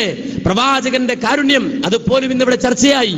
പല ആളുകളും നബി സല്ലല്ലാഹു അലൈഹി വസല്ലമ കരുണാമയനായിരുന്നു, കാരുണ്യമുള്ള ആളായിരുന്നു എന്ന് പറഞ്ഞാൽ അത് ശരിയല്ല, അത് ഷണ്ടനാണെന്ന് ആളുകൾ നബിയെക്കുറിച്ച് തെറ്റിദ്ധരിക്കും, നബി ഒരു പ്രതികരണമില്ലാത്ത ആളാണെന്ന് തെറ്റിദ്ധരിക്കും എന്നൊക്കെ പറഞ്ഞുകൊണ്ട് നബി സല്ലല്ലാഹു അലൈഹി വസല്ലമയുടെ ചരിത്രത്തെ പോലും വക്രീകരിക്കാൻ ശ്രമിക്കുന്ന ആളുകൾ നമ്മുടെ നാട്ടിലുണ്ട്.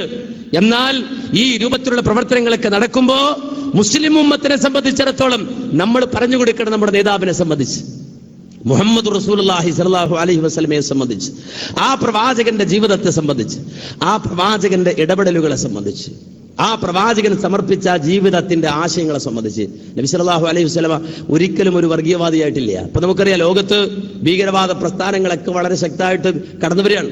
IS എന്ന പേര്, ദായിഷ് എന്ന പേര് മാത്രമല്ല പല നിലക്കും ലോകത്ത് വളരെ വ്യാപകമായി കടന്നു വരുന്നത് മാത്രമല്ല, പുതിയൊരു ട്രെൻഡ് എന്താന്ന് ചോദിച്ചാൽ വരുന്നവരൊക്കെ സലഫിയാണ്. നിങ്ങൾ ശ്രദ്ധിച്ചോ? വരുന്നവരൊക്കെ സലഫികളാണ്. എന്നീ വരുന്നവരൊക്കെ സലഫി എന്ന് പറയുന്നത് ഈ വരുന്ന IS ആണെങ്കിലും അതുപോലെ തന്നെ ഇത്തരത്തിൽ ആളുകളൊക്കെ ഇവരൊക്കെ സലഫികളാണ്, എല്ലാവരും സലഫികളാണ്. സലഫി ഇട്ടിട്ടൊരു കളിയില്ല. അതെന്താ അങ്ങനെ? നമ്മൾ മനസ്സിലാക്കണം, അജണ്ടകൾ തീർക്കുമ്പോൾ ആ അജണ്ടകളെ കാണാൻ നമുക്ക് കണ്ണുണ്ടാകണം. നമ്മുടെ ശത്രുക്കളുടെ കെണികളെ കാണാൻ കഴിയണം. ശത്രുവിന്റെ കെണി കാണാതെ ശത്രു അല്ലെങ്കിൽ എനിക്ക് ഉള്ള ഭക്ഷണം ദാ വിരിക്കപ്പെട്ടിരിക്കുന്നു എന്ന് വിചാരിച്ചുകൊണ്ട് മാൻപേട കാടൻ വിരിച്ച കണികിലേക്ക് പോയി വീഴുമ്പോഴാണ് മാൻപേട പിടിക്കപ്പെടുന്നത്, അത് കശാപ്പ് ചെയ്യപ്പെടുന്നത്. മനസ്സിലാക്കണം, നമ്മുടെ ശത്രു നമ്മുടെ മുന്നിലേക്ക് വരുന്നത് നമുക്ക് ഇഷ്ടപ്പെട്ട ഇരകളുമായിട്ടാണ്. ഒരു മത്സ്യം പിടിക്കാൻ പോണ ആള് ചൂണ്ടക്കുളത്തിൽ കൊളുത്തിന് മത്സ്യത്തിന് ഏറ്റവും ഉറപ്പുള്ള, മത്സ്യത്തിന് വിരോധമുള്ള സാധനം ആയിരിക്കില്ല, മത്സ്യത്തിന് ഏറ്റവും ഇഷ്ടപ്പെട്ട ഒന്നായിരിക്കും ആ ചൂണ്ടക്കുളത്തിൽ കൊളുത്തുക. ആര്? ഈ മീൻ പിടിക്കാൻ പോണവൻ. മനസ്സിലാക്കണം, അതാ മുജാഹിർ സ്ഥാനത്ത് ഇടയ്ക്കൊന്ന് ചില ആളുകൾ ഈ ഇരയിട്ട് ആ വിഷയം കൊണ്ടുപോകല്ല. അങ്ങനെ ചൂണ്ടക്കാരൊക്കെ ഒരുപാടുണ്ടായിട്ട് എപ്പോഴും ചൂണ്ടക്കാരകൾ ശ്രദ്ധിച്ചോ, അവർ വരിക നല്ല ഇരകളിട്ടിട്ടാണ്. വേടൻ ആ കാട്ടിൽ താൻ ലക്ഷ്യം വെച്ച മാൻപേടയെ കുടുക്കാൻ വേണ്ടി മാൻപേടയെ ആകർഷിക്കുന്ന എന്തെല്ലാം ഉണ്ടോ അത് മുഴുവൻ വിരിച്ചിട്ടുണ്ടാവും, അത് മുഴുവൻ ഒരുക്കിയിട്ടുണ്ടാവും. എന്നിട്ട് കെണി ഉണ്ടാക്കൽ അങ്ങനെയാണ്. മാൻപേടയ്ക്ക് ഇഷ്ടപ്പെട്ടത് മുഴുവൻ ഒരുക്കിട്ട കാടൻ തന്റെ കെണി ഉണ്ടാക്കുക. ആ കെണിയിലേക്ക് ആ മാൻപേട ഇത് തനിക്കുള്ള ഭക്ഷണമാണെന്ന് കരുതി വന്ന് വീഴുമ്പോഴാണ് കാടൻ അതിനെ പൊക്കിക്കൊണ്ടുപോവുക, കശാപ്പ് ചെയ്യുക. ഇത് നമ്മൾ മനസ്സിലാക്കിയിരിക്കണം, നമ്മൾ അറിഞ്ഞിരിക്കണം. നമ്മുടെ ശത്രുവിന്റെ ഓരോ വലവിരിക്കലും അറിഞ്ഞിരിക്കണം. മാത്രമല്ല നമ്മുടെ ശത്രുവിന്റെ അജണ്ടകൾ നാം കണ്ടിരിക്കണം. അല്ലെങ്കിൽ ആ പാവപ്പെട്ട മാൻപേടയെ പോലെ നമ്മുടെ ശത്രുവിന്റെ വലയിലെ ഇരയായി ഞാൻ നിങ്ങൾ മാറും. തിരിച്ചറിയണം. എന്താ ഇപ്പൊ സെൽഫി എന്ന് പറയുന്നത്? എന്തേ സെൽഫി എന്ന് പറയുന്നത്? മനസ്സിലാക്കണം. ലോകത്ത് സാമ്രാജ്യത്വ ശക്തികൾ കടന്നുകയറ്റം നടത്തിയപ്പോ ലോകവ്യാപകമായി ഇതിനെ പ്രതിരോധിച്ചതാരാ? ആരാണ്? സലഫികളാണ്. കോളനി വാഴ്ചയിലൂടെ ലോകത്താധിപത്യം സ്ഥാപിക്കാൻ ശ്രമിച്ച മിഷനറികളെ പിടിച്ചുകെട്ടിയതാരാ? സലഫികളാണ്. മുഹമ്മദ് നബിയെ ആക്ഷേപിക്കുവാൻ വേണ്ടി കടന്നു വന്ന മിഷനറികളുടെ കുതന്ത്രങ്ങളെ ലോകത്തിന് മുന്നിൽ തകർത്തെറിഞ്ഞവരാരാ? ലോക ചരിത്രം പരിശോധിച്ചാൽ കാണാം, സലഫികളാണ്. അതുകൊണ്ട് മുസ്ലിം ഉമ്മത്തിൽ നിന്ന് ആദ്യം സലഫികളെ അകറ്റാൻ വേണ്ടി അവര് പദ്ധതി ആവിഷ്കരിച്ചു, അല്ലേ? അതുകൊണ്ട് ഈ സലഫികൾ എന്ന് പറഞ്ഞാൽ അവർ രണ്ടാം തരക്കാരാണെന്ന് വരുത്താൻ വേണ്ടിയിട്ട് വഹാബികളാണ് ഇവരെന്ന് പറഞ്ഞു. വഹാബികൾ ആദ്യം നമുക്ക് വഹാബി എന്ന് വിളിച്ച് ആരാ? കാന്തോറസുല്ലികളാ? അല്ല, ബ്രിട്ടീഷുകാരനാണ് വഹാബി എന്ന് വിളിച്ച്. ആരെ? നമ്മളെ സലഫികളെ, ലോക സലഫികളെ വഹാബികൾ എന്ന് വിളിച്ചു. മാത്രമല്ല മുഹമ്മദ് അബ്ദുൽ വഹാബ് എന്ന മുജദ്ദിദിനെ, പരിഷ്കർത്താവിനെ, മുജദ്ദിദിനെ അതേ ചാരനായി ചിത്രീകരിച്ചെന്ന് മാത്രമല്ല, ഹംഫറിന്റെ ഡയറി കുറിപ്പ് എഴുതി. ബ്രിട്ടീഷ് ചാരനായ ഹംഫറിന്റെ ഡയറി കുറിപ്പ് SYS ബുക്ക് സ്റ്റാൾ വിൽക്കുന്നുണ്ട്. മലയാളത്തിൽ അതിന്റെ പരിഭാഷ എന്താണ്? ഹംഫർ എന്ന ബ്രിട്ടീഷ് ചാരൻ മുഹമ്മദ് അബ്ദുൽ വഹാബിനെ വളക്കാൻ അതേ മാതളത്വം തുളുമ്പുന്ന സ്ത്രീകളെയും കൊണ്ട് കടന്നു വന്ന ഹംഫർ എന്ന ബ്രിട്ടീഷ് ചാരൻ. ആ ഹംഫറിന്റെ ഡയറി കുറിപ്പ് അത് ലോക ഭാഷകളിലാക്കി പ്രചരിപ്പിച്ചു. എന്ത്? മുഹമ്മദ് അബ്ദുൽ വഹാബ് ഹംഫറിന്റെ ആളാണ്, ബ്രിട്ടീഷിന്റെ ആളാണ് എന്നൊക്കെ വരുത്തി തീർക്കാൻ വേണ്ടി. നിങ്ങൾ മനസ്സിലാക്കണം. മാത്രല്ല ആ രൂപത്തിൽ മുഹമ്മദ് അബ്ദുൽ വഹാബിനെ കൊള്ളരുതാത്തവനായി ചിത്രീകരിച്ചിട്ട് ആ മുഹമ്മദ് അബ്ദുൽ വഹാബിന്റെ അനുയായികളാണ് ഇവിടെയുള്ള സലഫികൾ, അതുകൊണ്ട് അവർ വഹാബികളാണ് എന്ന പ്രചരണം ബ്രിട്ടീഷുകാർ നടത്തിയപ്പോ അന്ന് എഴുന്നേറ്റ് വന്നു ആര്? സലഫികൾ. ലോകത്തിന്റെ മുന്നിൽ കെണി തിരിച്ചറിഞ്ഞു. ആരുടെ കെണി? ബ്രിട്ടീഷുകാരന്റെ കെണി. ആ കെണി തിരിച്ചറിഞ്ഞിട്ട് ഉറക്കെ പ്രഖ്യാപിച്ചു. ബ്രിട്ടീഷുകാരന്റെ മുഖത്ത് നോക്കി അല്ല, സലഫികളുടെ വിമർശകരുടെ മുഖത്ത് നോക്കിയിട്ട് സലഫികൾ ഉറക്കെ പ്രഖ്യാപിച്ചു. എന്ത്?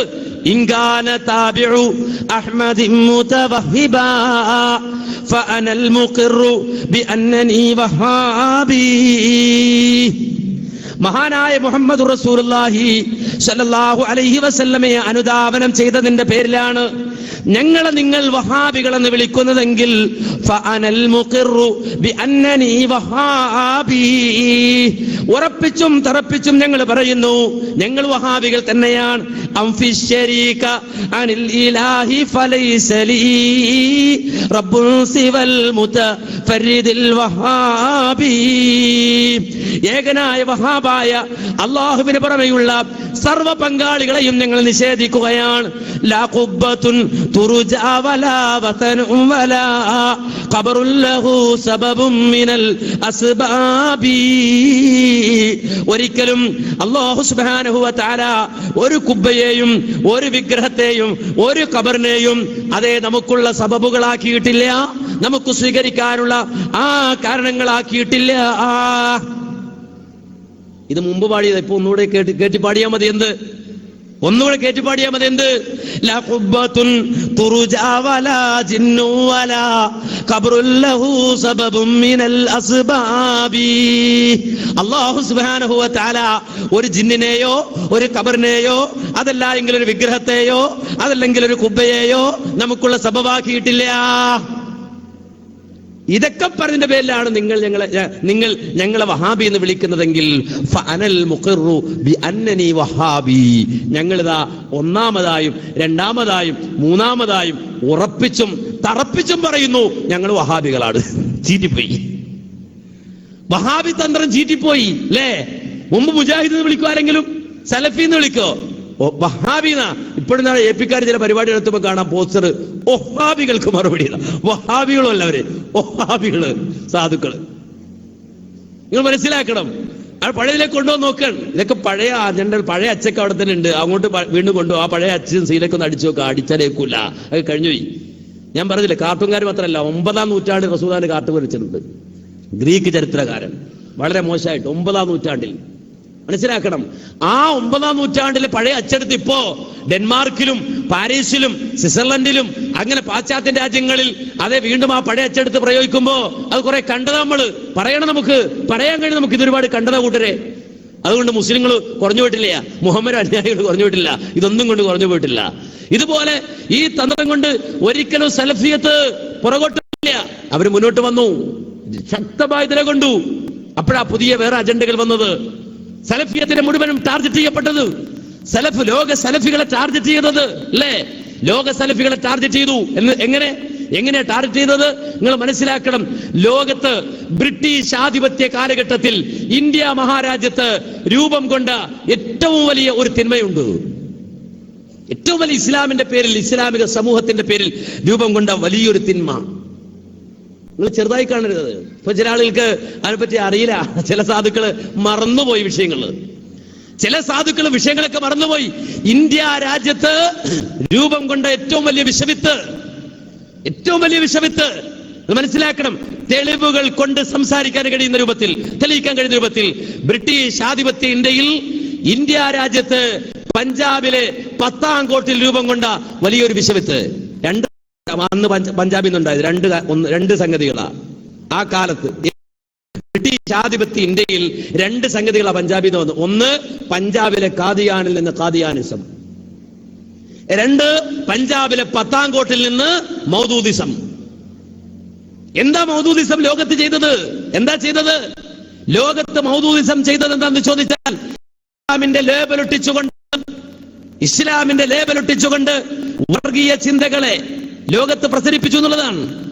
ഇത് ഒരു ആരോപണമോ അല്ല എങ്കിൽ ഒരു ആക്ഷേപമോ അല്ല. ചില സംഗതികൾ പറയുമ്പോൾ അങ്ങനെയാണല്ലോ, ചില യാഥാർത്ഥ്യം പറയുമ്പോൾ അങ്ങനെയല്ലോ. ഇത് ആരോപണമാണെന്നാ.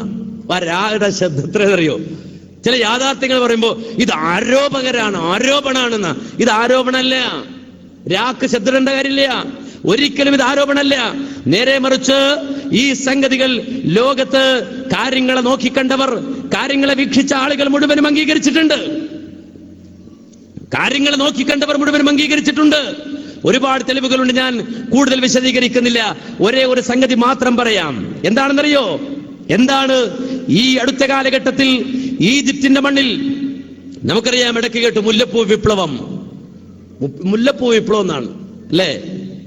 നമ്മുടെ നാട്ടിലെ ജമാഅത്തുകാരൊക്കെ ഈജിപ്തിലെ തഹരീർ സ്ക്വയറിലാണ് നടന്നത്. അവിടെ കുറെ ഫേസ്ബുക്ക് ജീവികൾ കൂടി എന്നാ പറഞ്ഞത്. ഫേസ്ബുക്ക് ജീവികൾ എങ്ങനെ കൂടി എന്നൊക്കെ വേറെ ചർച്ച ഉണ്ടായിക്കോട്ടെ, അതുകൊണ്ട് ഞാൻ പോടില്ല. പെട്ടെന്നൊരു ഫേസ്ബുക്കിൽ കുറെ ആൾക്കാർ ഇങ്ങോട്ട് വരിക, ഓരൊക്കെ കൂടി തഹരീർ സ്ക്വയറിൽ പോവുക, എന്നിട്ട് നിലവിലുള്ള ഭരണകൂടത്തേക്ക് അട്ടിമറിക്കുക, പെട്ടെന്ന് തന്നെ അവിടെ ഭരണകൂടമൊക്കെ ഇട്ട് മാറുക, എന്നിട്ട് അമേരിക്കൻ ഭരണകൂടം ഇങ്ങനെ വരിക. നിങ്ങൾ ചിന്തിച്ചു നോക്കുക, എത്ര പെട്ടെന്ന് ആ കാര്യങ്ങൾ കട്ടിമറിഞ്ഞ് അല്ലേ? ഇങ്ങനെയൊക്കെ ഫേസ്ബുക്ക് ഭയങ്കര വിപ്ലവമായിരുന്നല്ലോ. എന്ത് അറബ് രാജ്യത്ത് മാത്രം ഫേസ്ബുക്ക് വിപ്ലവം നടന്നത്? എവിടെങ്കിലും ഒരു മുസ്ലിം ഭരണാധികാരി ഭരിക്കണമെങ്കിൽ അവിടെ മാത്രം എന്താ ഫേസ്ബുക്ക് വിപ്ലവം നടന്നത്? ഇവിടെ അമേരിക്കയില്ലേ, യൂറോപ്പില്ലേ? അവിടെ എന്താ ഫേസ്ബുക്ക് വിപ്ലവം നടക്കൂല? അവിടെ ഒരു വിപ്ലവം ഇല്ല.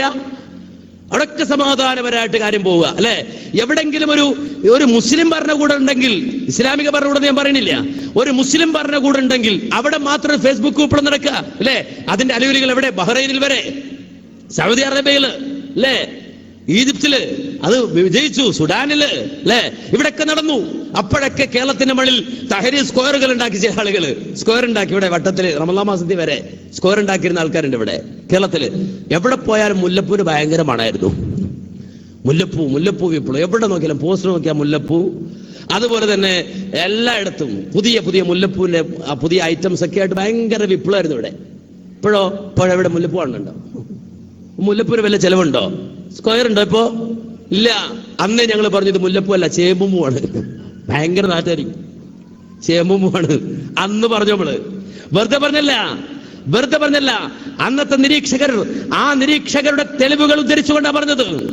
അന്ന് നിരീക്ഷിച്ച ആളുകളുണ്ട്, അന്നത്തെ ഇഖ്വാനികളുടെ കുതന്ത്രങ്ങളെ നിരീക്ഷിച്ച ആളുകളുണ്ട്. ആ ഇഖ്വാനികളുടെ കുതന്ത്രങ്ങൾ നോക്കിയിട്ട് ഇഖ്വാനിസത്തിന്റെ സഹചാരികൾ പോലും അന്നെഴുതിയ റിപ്പോർട്ടായത് അശ്ശർഖ് പത്രത്തിൽ വന്ന റിപ്പോർട്ട്. ഞാൻ ഓർക്കാണ്, ഇത് ആദ്യമായി ഞാൻ വായിക്കുന്നത്, മുജാഹിദ് പണ്ഡിതന്മാർ വായിക്കുന്നത് എറണാകുളം മുഖാമുഖം ജമാഅത്ത് ഇസ്ലാമിക്കെതിരെ മുഖാമുഖം നടക്കുമ്പോഴാണ്. അതിന്റെ തലേന്നാണ് ഈ പത്രം ഇറങ്ങിയത്. 2011 അശ്ശർഖ്. ആ അശ്ശർഖ് പത്രത്തിൽ ഫഹ്മി ഹുവൈദിയുടെ റിപ്പോർട്ട്, ഇഖ്വാനി സഹചാരിയായ ഇഖ്വാൻ മുസ്ലിമിന്റെ സഹചാരിയായ ഫഹ്മി ഹുവൈദിയുടെ റിപ്പോർട്ടാണ്. അദ്ദേഹത്തിന്റെ ഒരു കോളമാണിത്, അശ്ശർഖ് പത്രത്തിൽ വന്നത്. അദ്ദേഹം ചോദിച്ചു ഇഖ്വാനികളോട്, മാ തഹരീർ അം ലാദു അലി, നിങ്ങൾ എവിടെയാണ്? തഹരീർ സ്ക്വയറിലാണോ അതോ അവിടുത്തെ ഈജിപ്തിലെ ആ കൊട്ടാരങ്ങളുടെ അന്തിപ്പുറങ്ങളിൽ പുറത്ത് ഒരു നായെപ്പോലെ നിങ്ങൾ വാലാട്ടി വിളിക്കുവാൻ കാത്തിരിക്കുകയാണോ എന്ന് ചോദിച്ചുകൊണ്ട് അന്ന് ഫഹ്മി ഹുവൈദി എഴുതിയ ലേഖനായത്. അന്ന് എപ്പോ ഈജിപ്തിൽ മുല്ലപ്പൂ വിപ്ലവം നടക്കുമ്പോ, തഹരീർ സ്ക്വയറിൽ ആളുകൾ വളഞ്ഞിരിക്കുമ്പോ അവിടുത്തെ ഇഖ്വാനികളെ നോക്കിയിട്ട് ചോദിച്ചതാണ് ആര്? ഫഹ്മി ഹുവൈദി, മാ തഹരീർ അം ലാദു അലി, നിങ്ങൾ എവിടെയാണ്? തഹരീർ സ്ക്വയറിലാണോ അതല്ല അന്തപ്പുരങ്ങളിൽ വലാട്ടി നിൽക്കുകയാണോ എന്ന് ചോദിച്ചുകൊണ്ട് എഴുതിയ ലേഖനാണ്. ഞാൻ വിഷയം കൊണ്ട് കൊണ്ടുപോവുകയല്ല, നേരെ മറിച്ച് ആ രംഗത്ത് വളരെ ശക്തമായി ഇടപെടലുണ്ടായി. പിന്നീട് നമുക്കറിയാം ഈജിപ്തിന്റെ അവസ്ഥ. പിന്നീട് ഇഖ്വാൻ മുസ്ലിമും ചർച്ച ചെയ്യപ്പെട്ടു. ഇന്ന് അവിടുന്ന് അതും തെറിച്ചുപോയി. ആ രംഗത്ത് പലപ്പോഴും ഇഖ്വാന്റെ സഹചാരിയായി ജീവിക്കുകയും ആ ഇഖ്വാൻ മുസ്ലിമിന്റെ സഹചാരിയായി രംഗത്ത് വരികയും, എന്നാൽ ചില രംഗങ്ങളിൽ ആ ഇഖ്വാൻ മുസ്ലിമിന്റെ ദുരന്തങ്ങളെ ലോകത്തിന്റെ മുന്നിൽ ബോധ്യപ്പെടുത്തുകയും ചെയ്ത ആളാ ഫഹ്മി ഹുവൈദി. ആ ഫഹ്മി ഹുവൈദി ഇഖ്വാനിസത്തിന് അരുനിന്നുകൊണ്ട് തന്നെ എഴുതിയ അദ്ദേഹത്തിന്റെ അൽ ഖുർആൻ വ സുൽത്താൻ എന്ന ഗ്രന്ഥം, ആ ഗ്രന്ഥത്തിൽ അൽ ഖുർആൻ വ സുൽത്താൻ എന്ന ഗ്രന്ഥത്തിൽ ഫഹ്മി ഹുവൈദി രേഖപ്പെടുത്തി, അക്തറുർ റുദൂദി ശിയുഅൻ بين الإسلاميين الآن عبارة حكومة الله التي يأتي بها حزب الله لتعلى كلمة الله هم دعاة حاكمية الله، وهو التعبير الذي سكه الفقيه الباكستاني الكبير أبو العلا مودودي واستخدمه وطوره في العالم على ربيع السيد قطب. أصبح يطل صراحة وضمنا من بين كتابات كثيرة تتراوح بين الرسائل الجامعية للدكتورات ومنشورات الجمعيات السرية والمتطرفة من إندونيسيا والجزائر. നിങ്ങൾ മനസ്സിലാക്കണം, ഇതിന് പരിഭാഷ തേടി അറിയണ്ട. ഈ വാചകത്തിന്റെ പരിഭാഷ തേടിയിട്ട് ഒരാളുടെ പുറകിലും പോകണ്ട. നേരെ മറിച്ച് IPH ബുക്ക് സ്റ്റാളിൽ നിങ്ങൾ ചെല്ലുക, എന്നിട്ട് ഇബാദത്തിന് സമഗ്ര പഠനമെന്ന KCയുടെ ബുക്ക് വാങ്ങുക. ആ KCയുടെ ബുക്കിന് ഒരു അവതാരികയുടെ ആമുഖമുണ്ട്. ആ ആമുഖത്തിൽ ഫഹ്മി ഹുവൈദിയുടെ അൽ ഖുർആൻ വ സുൽത്താൻ എന്ന പുസ്തകത്തിലെ 138 139 പേജുകളിൽ പറഞ്ഞ ഈ വാചകത്തിന്റെ പരിഭാഷ കേരള ജമാഅത്തെ ഇസ്ലാമിയുടെ അമീറായിരുന്ന KC തന്റെ ഇബാദത്തിന് സമഗ്ര പഠനം എന്ന പുസ്തകത്തിന്റെ ആമുഖത്തിൽ എഴുതി വെച്ചിട്ടുണ്ട്. എന്തേ പറഞ്ഞറിയോ? മൗദൂദി ആവിഷ്കരിച്ച ഹാക്കിമിയത്തുള്ള വാദം, ആ ഹാക്കിമിയത്തുള്ള വാദം അറബി ലോകത്ത് സയ്യിദ് ഖുത്ബ് ഏറ്റെടുത്തു. അറബി ലോകത്ത് സയ്യിദ് ഖുത്ബ് പ്രചരിപ്പിച്ചു. അങ്ങനെ അറബി ലോകത്ത് സയ്യിദ് ഖുത്ബിന്റെ ആ ഗ്രന്ഥങ്ങൾ വഴി ഹാക്കിമിയത്തുള്ള വാദം പ്രചരിക്കുന്ന കാലഘട്ടത്തിലാണ് ബഹുമാനായ ഉമർ മൗലവി കേരളത്തിന്റെ മണ്ണിൽ നിന്നുകൊണ്ട് ഇടപെട്ടത്. അറബി ലോകത്ത് ഇടപെട്ടത് ആര്?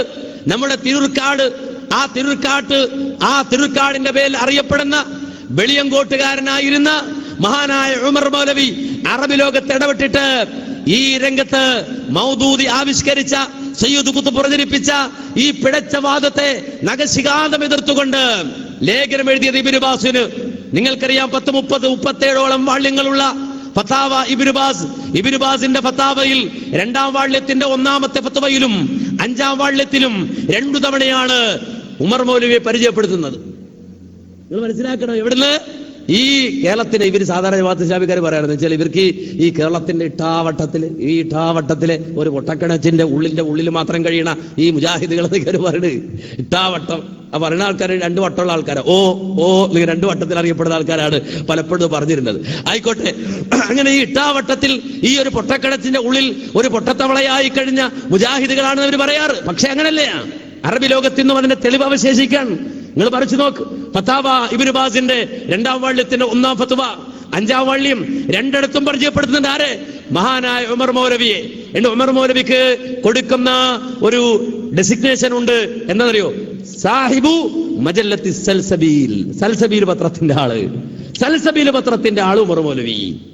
നിങ്ങളാണ് ചോദിക്കുക, കേരളത്തിന്റെ മണ്ണിൽ മാത്രമല്ല ലോകമൊട്ടാകെ ഈ ഹാക്കിമിയത്തുള്ള എന്ന പിഴച്ച വാദത്തിനെതിരെ അടരാടി ആര്? ഉമർ മൗലവി. അതുപോലെ തന്നെ സൽസബിൽ ഇപ്പൊ മടവൂരികൾ പറയാണ് അതൊക്കെ വെറുതെ അതിവാദമായിരുന്നു. ആരുടെ അതിവാദം? ആ അതിവാദം അത് ഉമർ മൗലവിയുടെ അതിവാദങ്ങളായിരുന്നുവെന്ന് പ്രബോധനത്തിൽ ലേഖനം എഴുതുന്ന മടവൂരികൾ ചിന്തിക്കണം, ആലോചിക്കണം. അതിവാദമല്ല, അതിവാദമാണെന്ന് അറബി ലോകത്തെ പണ്ഡിതന്മാര് പറഞ്ഞില്ല.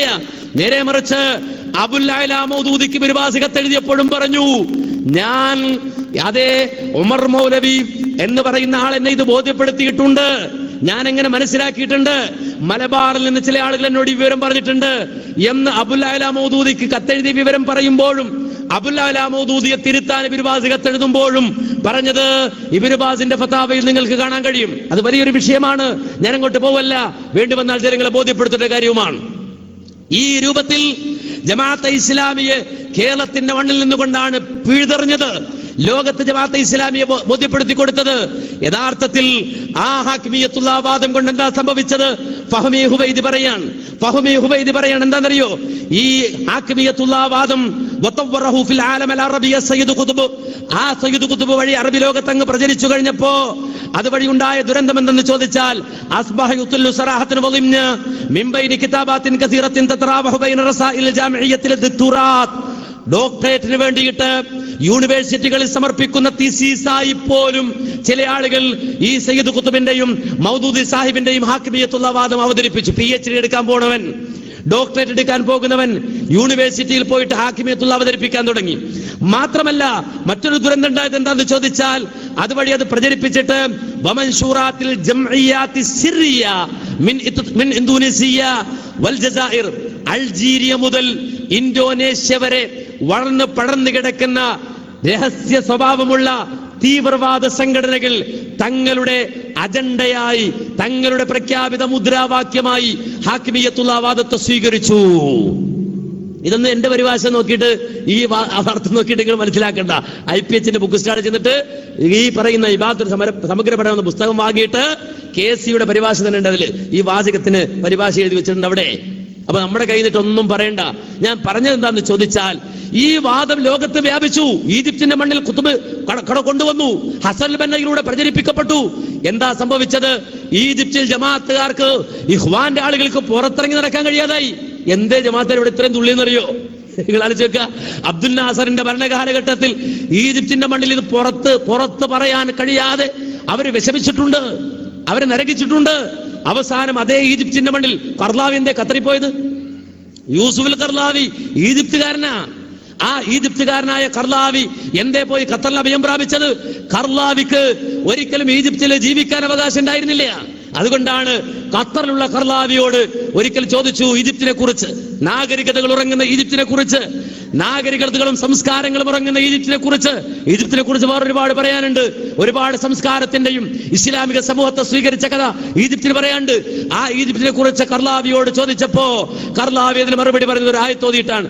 അൽ ബലദു തയ്യിബ് യഖ്റുജു നബാതുഹു ബിഇദ്നി റബ്ബിഹി വല്ലദീ ഖബുസ ലാ യഖ്റുജു ഇല്ലാ നകിദാ എന്ന ആയത്ത് ഓതിയിട്ടാണ് മറുപടി പറഞ്ഞത്. അതിന്റെ വിശദാംശങ്ങളിലേക്ക് ഞാൻ പോകുന്നില്ല. ഞാൻ സൂചിപ്പിച്ചത് യൂസുഫുൽ കർലാവിയെ പോലെ ഒരാൾക്ക് ഈജിപ്തിന്റെ മണ്ണിൽ ജീവിക്കാൻ സ്വാതന്ത്ര്യമില്ലാതായി. അങ്ങനെയാണ് ഈ കർലാവി ഈജിപ്തിലേക്ക് പോയത്, ഖത്തറിലേക്ക് പോയത്.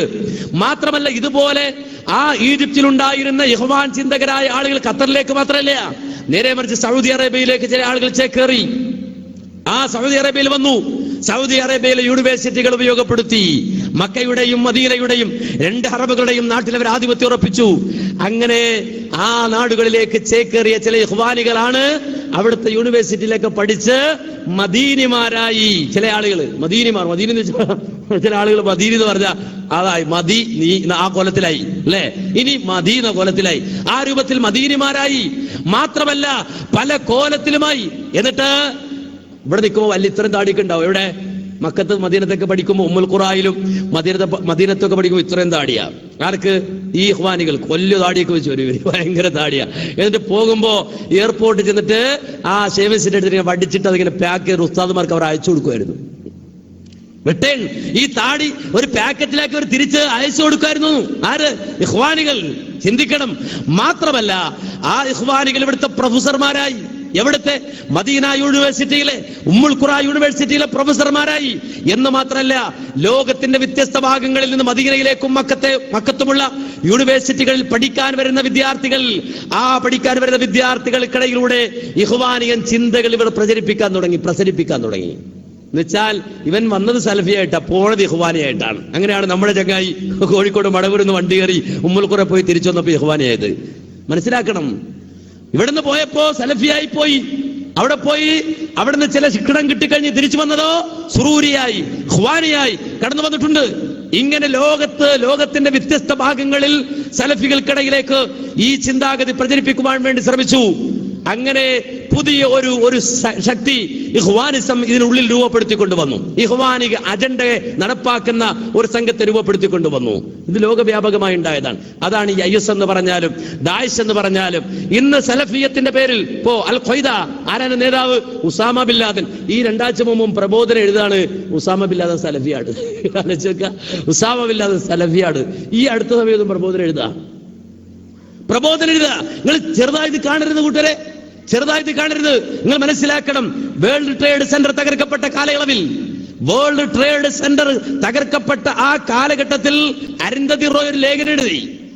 അരുന്ധതി റോയ് ലേഖനം എഴുതി മലയാളത്തിലല്ല, ഇംഗ്ലീഷിലാണ്. ഇംഗ്ലീഷിൽ അരുന്ധതി റോയ് ലേഖനം എഴുതിയപ്പോ നമ്മുടെ മാധ്യമക്കാരൻ കഷ്ടപ്പെട്ടത് പരിഭാഷപ്പെടുത്തി. 3 പത്രം അതിനുവേണ്ടി മാറ്റിവെച്ച്. 3 പത്രം, 3 ദിവസത്തെ പത്രമാണ് ജമാഅത്തുകാരെ മാറ്റിവെച്ച്. അത് അന്ന് ഞാനെടുത്ത് സൂക്ഷിച്ചിട്ടുണ്ടായിരുന്നു. അരുന്ധതി റോയ് 9/11 ഇന്ത്യ അമേരിക്കയുമല്ല. ഇത് ബോംബെ കലാപമുണ്ടായ സന്ദർഭത്തിലാണ്, ബോംബെ ആക്രമണമുണ്ടായ സന്ദർഭത്തിലാണ്. 9/11 ഇന്ത്യ അമേരിക്കയുമല്ല അരുന്ധതി റോയ്. ഇത് 3 രൂപത്തിൽ 3 ദിവസങ്ങളായി ഖണ്ഡേശ പരിഭാഷപ്പെടുത്തിയിട്ട് മാധ്യമത്തിൽ കൊടുക്കുകയാണ്. എന്നറിയോ, ഇതിനകത്ത് അരുന്ധതി റോയ് എഴുതി വരുന്ന കൂട്ടത്തിൽ ഒരു വാചകമുണ്ട്, സലഫി. കണ്ടോ? ആ സലഫി എന്ന വാചകത്തെ പ്രൊമോട്ട് ചെയ്യാൻ വേണ്ടി മാത്രം മൗദൂദിയൻ പത്രമായ മൗദൂദ്യമം എന്ന പത്രത്തിൽ വളരെ കൃത്യമായി തന്നെ അരുന്ധതി റോയിയുടെ ലേഖനം കൊടുക്കുകയാണ്. നിങ്ങൾ ആലോചിച്ച് വെക്കുക, എന്തിനറിയോ? ഇവരൊക്കെ സലഫികളാണ്. ആര്?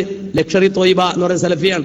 മാത്രല്ല പാകിസ്ഥാനിൽ കണ്ടോ, ജമാഅത്തുദ്ദഅവ, പാകിസ്ഥാനിൽ ജമാഅത്തുദ്ദഅവ അതിനെപ്പറ്റി പറയുന്നത് സലഫിയാണെന്നാണ്.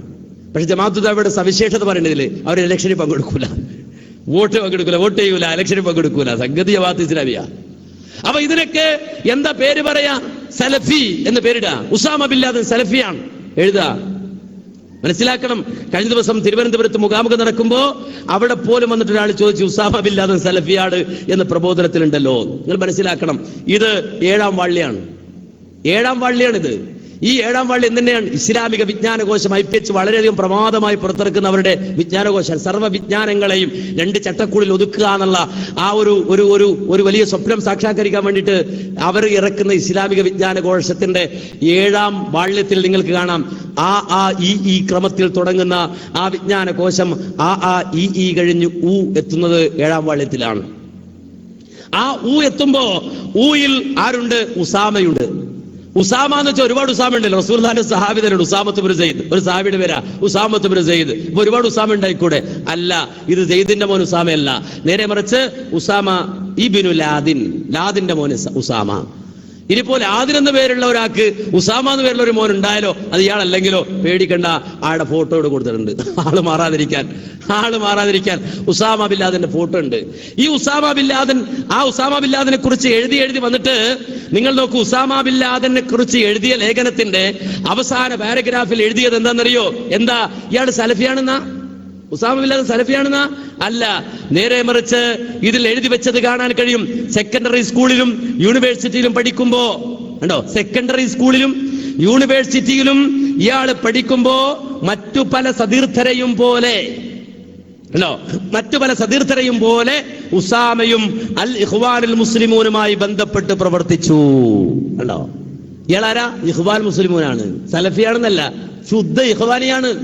പക്ഷെ ലോകത്തിന്റെ മുന്നിൽ ഇയാൾ സലഫിയാന്ന് വരുത്താൻ ശ്രമിക്കണം. ഇയാൾ പച്ച ഇഖ്വാനിയാണ് എന്ന് അവർ തന്നെ എഴുതിയെന്ന് മാത്രമല്ല, കേട്ടോ, യൂണിവേഴ്സിറ്റിയിൽ നിർബന്ധ വിഷയമായിരുന്നു ഇസ്ലാമിക പഠനങ്ങൾ. ഫലസ്തീനി പണ്ഡിതനായ അബ്ദുള്ള അസാം, ഷെയ്ഖ് മുഹമ്മദ് കുത്തുബ് എന്നിവരാണ് ഈ വിഷയത്തിൽ അദ്ദേഹത്തിന്റെ അധ്യാപകർ. അപ്പൊ അബ്ദുള്ള അസാമുമാണ്, മുഹമ്മദ് കുത്തുബുമാണ് ഉസാമ ബിൻ ലാദന്റെ ഉസ്താദുമാര്. എന്നാൽ ഈ ഉസാമ ബിൻ ലാദന്റെ ഉസ്താദുമാര് കേരളത്തിൽ വന്നിട്ടുണ്ടോ? ഈ ഉസാമ ബിൻ ലാദന്റെ ഉസ്താദുമാർ കേരളത്തിൽ വന്നിട്ടുണ്ടോ? എന്റെ അറിവിൽ വന്നിട്ടില്ല എന്നാണ്. എന്റെ അറിവിൽ, വളരെ പരിമിതമായ എന്റെ അറിവിൽ വന്നിട്ടില്ല എന്നാണ്.